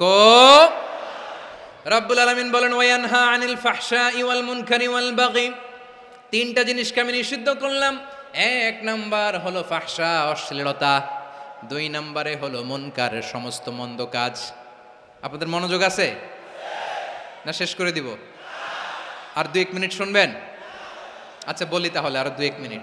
তাহলে নিষেধাজ্ঞা জারি করেছেন 3টা জিনিসের উপর। 1 নাম্বার কি? ফাহশা, অশ্লীলতা। 2 নাম্বার মুনকার। মুনকার মানে হচ্ছে যত মন্দ কাজ, খারাপ কাজ, বাজে কাজ, এটার বলে মুনকার। এটার কি বলে? আপনারা পড়ছেন না তা'মুরুনা বিল মা'রুফি ওয়া তানহাউনা আনিল মুনকার। ভালো কাজের আদেশ, সৎ কাজের আদেশ, অসৎ কাজের নিষেধ। মুনকার, মুনকার হচ্ছে মানুষের স্বাভাবিক বিবেকবোধ যেটাকে খারাপ বলে, ওইটাই মুনকার। পৃথিবীর সব আসমানি গ্রন্থ যেটাকে খারাপ বলেছে, মানুষের স্বাভাবিক বিবেকবোধ যেটাকে খারাপ বলেছে, এগুলো সব মুনকার। যেমন ইফটিজিং, এটা কি ভালো না খারাপ? মজুদদারি, খাদ্যে ভেজাল দেওয়া, ওজনে কম দেওয়া, মাছে ফরমালিন মিশানো, চাঁদাবাজি, টেন্ডারবাজি, দখলবাজি, এগুলো আমাদের স্বাভাবিক বিবেকেই বলে এগুলো খারাপ, এগুলো হচ্ছে মুনকার। আল্লাহ তাআলা এই মুনকার থেকে আমাদেরকে বেঁচে থাকতে বলেন, আর শয়তান এই মুনকারের প্রতি আমাদেরকে উদ্বুদ্ধ করে। আল্লাহ তাআলা বললেন ইয়া আইয়ুহাল্লাযীনা আমানু লা তাত্তাবিউ খুতুওয়াতিশ শাইতান ফাইন ওয়া মান ইয়াত্তাবি' খুতুওয়াতিশ শাইতানি ফাইন্নাহু ইয়া'মুরু বিল ফাহশাই ওয়াল মুনকার। আল্লাহ বললেন ও আমার গোলামেরা শোনো শোনো, ও আমার বিশ্বাসী বান্দারা খবরদার, তোমরা কশিনকালেও শয়তানের পদাঙ্ক অনুসরণ করবে না, কারণ শয়তান তোমাদেরকে অশ্লীলতা এবং মন্দ কাজের দিকে উদ্বুদ্ধ করে। আমাদের কাজ হচ্ছে শয়তান আমাদেরকে যেদিকে নিতে চায় আমরা তার উল্টা দিকে যাব, ঠিক কিনা বলে? শয়তান এই মন্দ কাজকে আমাদের কাছে বিউটিফাই করে, চাকচিক্যময় করে আমাদের সামনে উপস্থাপন করে। এজন্য আল্লাহ বলেন মুনকারকে থামাতে হবে, মুনকার প্রতিরোধ করতে হবে। মুনকার প্রতিরোধের দায়িত্ব শুধু আমাদের নাকি? শুধু আপনার খতিব সাহেবের, ইমাম সাহেবের, নাকি মুসলিম উম্মার সবার? আওয়াজ করে বলুন, মুনকার অসৎ কাজ প্রতিরোধের দায়িত্ব কার? রাব্বুল আলামিন বলেন কুনতুম খায়রা উম্মাতিন উখরিজাত লিন-নাসি তা'মুরুনা বিল মা'রুফি ওয়া তানহাউনা আনিল মুনকার। তোমাদেরকে শ্রেষ্ঠ জাতি করে জমিনের মধ্যে আবির্ভূত করা হয়েছে, যাতে করে তোমরা জমিনের ভেতরে সৎ কাজের আদেশ করতে পারো আর অসৎ কাজের নিষেধ করতে পারো। উম্মাহ কুনতুম খায়রা, তাহলে গোটা উম্মার দায়িত্ব, এটা বুঝতে পারছেন তো? আচ্ছা আরো নিচে আসেন। এরপরে আল্লাহ বললেন শুধু উম্মাহ না, এই জমিনের রাজত্ব আমি যাদের হাতে দেই, এই জমিনের মালিক আমি যাদেরকে বানিয়ে দেই, যাদেরকে আমি সরকারের দায়িত্ব দেই, তাদেরকেও মুনকার প্রতিরোধের দায়িত্ব দিয়েছে কে? আল্লাহ বলেন যারা ক্ষমতার মসনদে বসেছে তাদেরকে 4 দফা কর্মসূচি আমি আল্লাহ দিলাম। আওয়াজ করে বলেন কয় দফা? আল্লাহ বলেন আল্লাযীনা ইম্মাক্কান্নাহুম ফিল আরদি আকামুস সালাতা ওয়া আতাউয যাকাতা ওয়া আমারু বিল মা'রুফি ওয়া নাহাউ আনিল মুনকার ওয়ালিল্লাহি আকিবাতুল উমুর। যারা এই জমিনের উত্তরাধিকার হয়েছে তারা 4 দফা কর্মসূচি নিয়ে সামনে আগাবা। সালাত কায়েম করবা, যাকাত আদায় করবা, সৎ কাজের আদেশ দিবা, অসৎ কাজ থেকে মুনকার প্রতিরোধ করবা। আদেশটা কার? আমার প্রিয় চট্টলার ভাইয়েরা, পুরো উম্মার দায়িত্ব মুনকার প্রতিরোধ করা, সরকার প্রধানের দায়িত্ব মুনকার প্রতিরোধ করা। এরপর আল্লাহ বলেন প্রতিটা ফ্যামিলির যিনি প্রধান সিইও বাবা, প্রত্যেক বাবারও দায়িত্ব এই মুনকার প্রতিরোধ করা। আওয়াজ করে বলেন ঠিক কিনা? যেমনটি সাইয়েদনা লুকমান আলাইহিস সালাম ওনার কলিজার টুকরা সন্তানকে আদেশ করেছেন, ইয়া বুনাইয়া আকিমিস সালাতা ওয়া'মুর বিল মা'রুফি ওয়ানহা আনিল মুনকার। পড়েন সুবহানাল্লাহ। বাবা ছেলেকে সবক দিচ্ছে। কে সবক দিচ্ছে? কাকে? লুকমান আলাইহিস সালাম ছেলেকে বলতেছে, ওরে আমার কলিজার টুকরা সন্তান, ওরে আমার বাছা, নামাজ কায়েম করবা, সৎ কাজের আদেশ দিবা, আর মুনকার প্রতিরোধ করবা, অসৎ কাজ সমাজ থেকে খারাপ কাজকে ঝেঁটে বিদায় করে দিবা। তাহলে দেখেন আমি স্টেপ বাই স্টেপ নামলাম। পুরা উম্মার দায়িত্ব, জমিনের উত্তরাধিকারী আল্লাহ যাদেরকে বানিয়েছেন সরকার, তাদের দায়িত্ব, প্রতিটি ফ্যামিলির প্রধানের দায়িত্ব। এরপরে বিশ্বনবী বলেন সচেতন প্রতিটি মুসলিমের দায়িত্ব সমাজ থেকে মুনকারকে উৎখাত করা।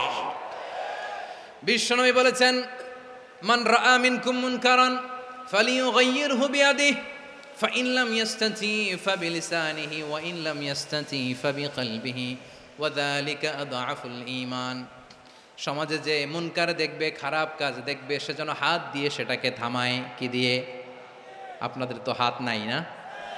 হাত আছে, হাত আছে। ওরা যেই হাত দিয়ে অন্যায় করে ওইটা প্রতিরোধের জন্য আমাদেরও হাত আছে না নাই? থামাতে হবে, থামাতে হবে।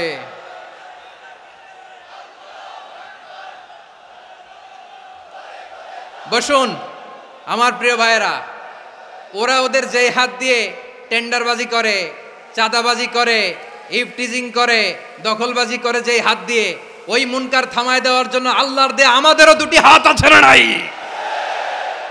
আমাদেরও হাত আছে। থামাইতে হবে, থামাইতে হবে, হিম্মত করতে হবে। আমার প্রিয় ভাইয়েরা, না থামালে আমরাই ডুববো শেষমেশ। আমাদের বাঁচার জন্য হইলেও থামাইতে হবে। রব্বুল আলামিন বলেন, ওয়াত্তাকু ফিতনাতাল লা তুসিবান্নাল্লাযীনা যালামু মিনকুম খাসসা। ও আমার গোলামেরা, ওই আযাবকে ভয় করো যে আযাব যখন আমি জমিনের বুকে পাঠাই শুধু জালেমদেরকেই মারি না, আলেমদেরকেও মারি। আযাব যখন আসে তখন শুধু জালিমই মরে না, আলেমও মরে। জানেন, মুসা আলাইহিস সালামের পায়ে একবার একটা লাল পোকা কামড় দিয়েছে, লাল পিঁপড়া। লাল পিঁপড়া কামড় দিলে খুব আরাম লাগে না? কি লাগে? হ্যাঁ, জলে না? লাল একটা পিঁপড়া কামড় দিছে, তো উনি রেগে মেগে পাশি দেখে লাল পিঁপড়ার বাসা, পা দিয়ে ডলে মুছে সবগুলো পিঁপড়া মেরে ফেলছে। এই ঘটনাটা আল্লাহ ঘটিয়েছেন এজন্য মুসা আলাইহিস সালাম ছিলেন কালিমুল্লাহ, সরাসরি আল্লাহর সাথে কথা বলতেন। তিনি আল্লাহকে জিজ্ঞেস করেছিলেন, আল্লাহ তুমি যখন কোনো জনপদে আযাব পাঠাও, শাস্তি দাও, ওখানকার শুধু জালেমরাই তো মরে না, ভালো মানুষগুলাও মরে, তো আযাব দিবা মুশরিকদের উপর দিবা, অবাধ্যদের উপর দিবা, ভালো মানুষগুলারে মারো কেন?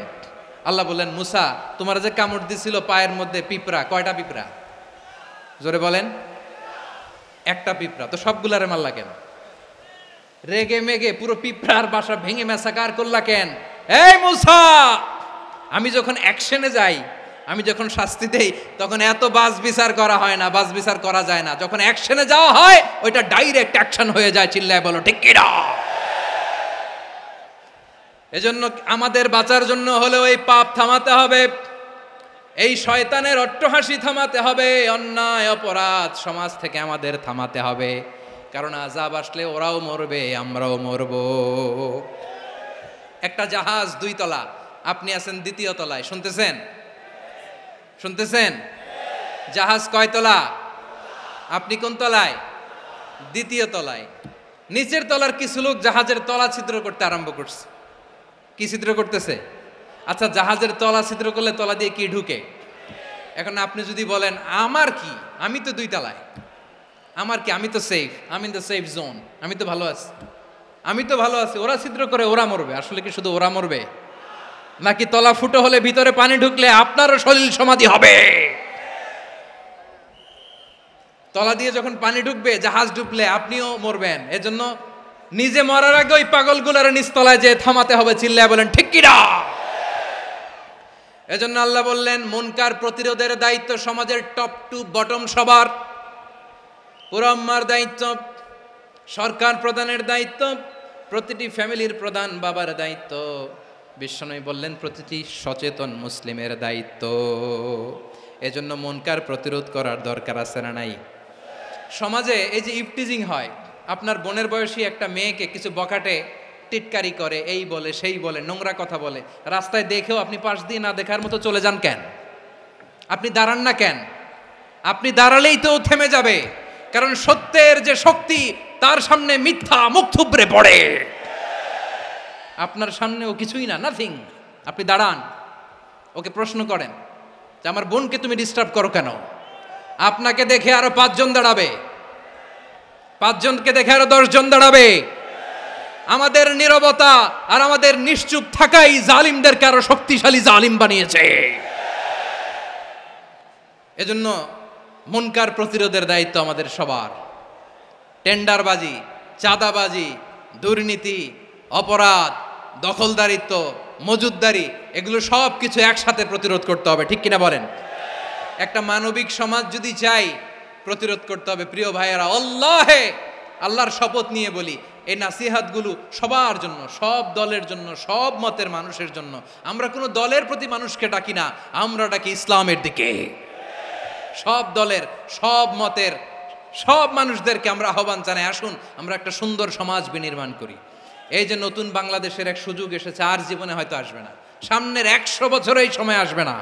আসুন দেশটাকে আমরা সাজাই, আসুন আমরা দুর্নীতি বন্ধ করি, আসুন আমরা চাঁদাবাজি বন্ধ করি, আসুন আমরা দখলদারিত্ব বন্ধ করি, আসুন আমরা এক দল আরেক দলকে নিশ্চিহ্ন করার যে রাজনীতি, এটা বন্ধ করি।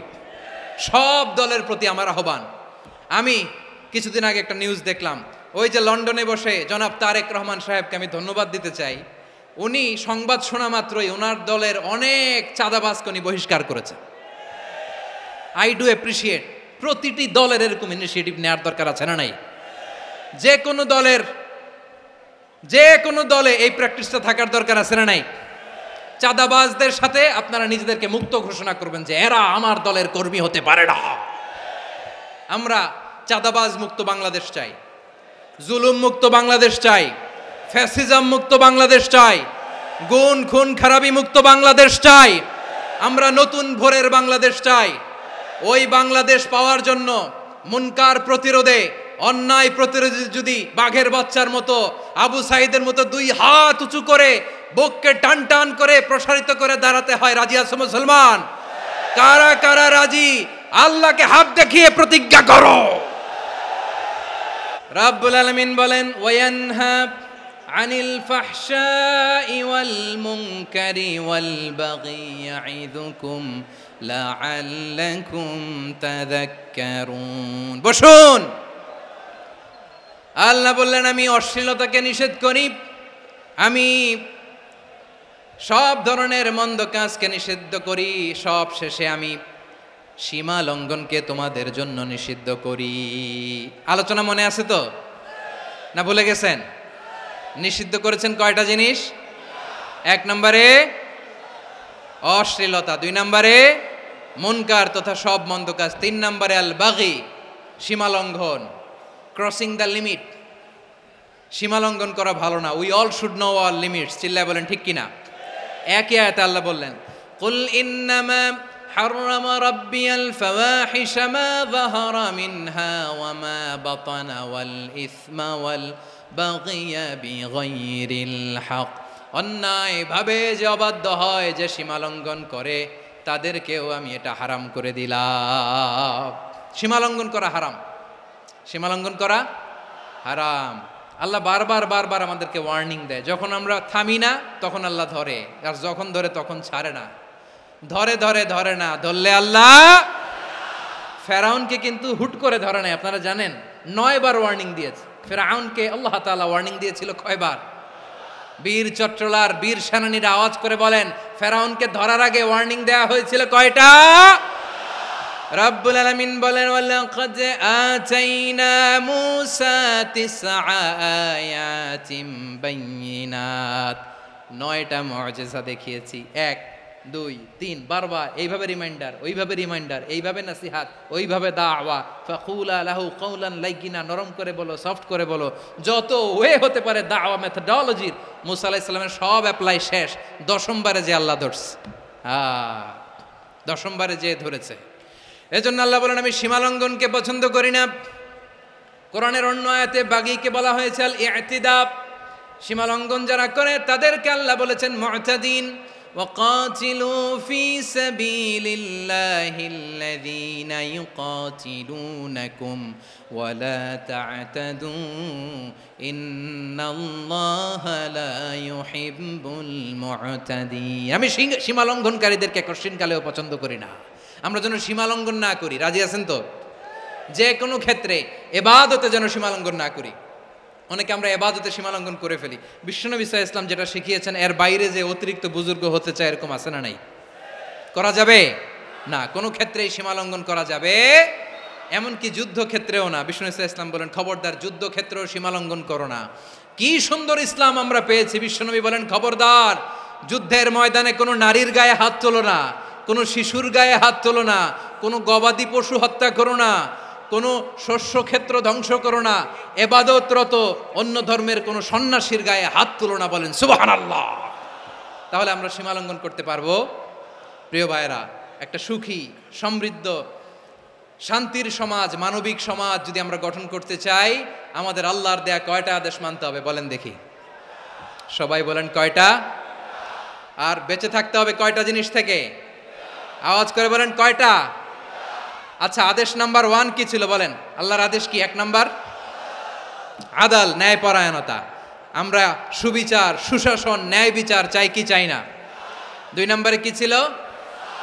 মাশাআল্লাহ, আওয়াজ করে বলেন 2 নম্বরে কি ছিল?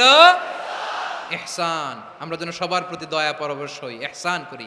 3 নম্বরে কি ছিল?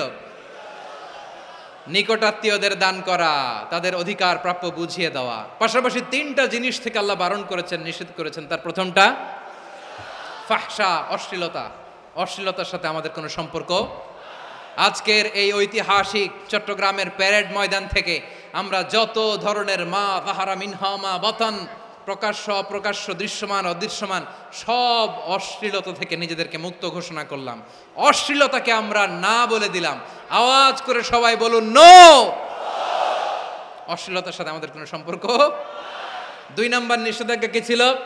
আল মুনকার, সমাজের যত মন্দ কাজ এগুলোকে আমরা প্রতিরোধ করব। রাজি আছেন তো সবাই? 3 নম্বরে আল বাগী, সীমালঙ্ঘন। কোন মুসলিম সীমালঙ্ঘন করে না, এমনকি যুদ্ধক্ষেত্রেও না। আওয়াজ করে বলেন ঠিক কিনা? রব্বুল আলামিন শেষে বললেন ইয়াইদুকুম লাআল্লাকুম তাযাক্কারুন, আল্লাহ তোমাদেরকে উপদেশ দেন যাতে তোমরা শিক্ষা গ্রহণ করো। আমরা উপদেশ দিব, আমরা জোর করে কাউরে কিছু মানাতে চাই না। লা ইকরাহা ফিদ্দিন ওয়া যাক্কির ফাইন্না যিকরা তানফাউল মুমিনিন। উপদেশ দিলে এটা মুমিনদের কাজে দেয়। লাস্তা আলাইহিম বিমুসাইতির ইন্নামা আনতা মুযাক্কির। নবী হে, আপনি রিমাইন্ডার দাতা, আপনি উপদেশ দিবেন। আমরাও বিশ্বনবীর এই হাদিসগুলো থেকে, কোরআনের আয়াত থেকে রিমাইন্ডার, এই কথামালা, বাণীবাহক হিসেবে এই বাণীগুলো আপনাদের সাথে কাছে পৌঁছে দিলাম। আমরা আল্লাহ তাআলার কাছে প্রার্থনা করি, আল্লাহ আমরা যেন আদল দিয়ে আমাদের সমাজকে গঠন করতে পারি।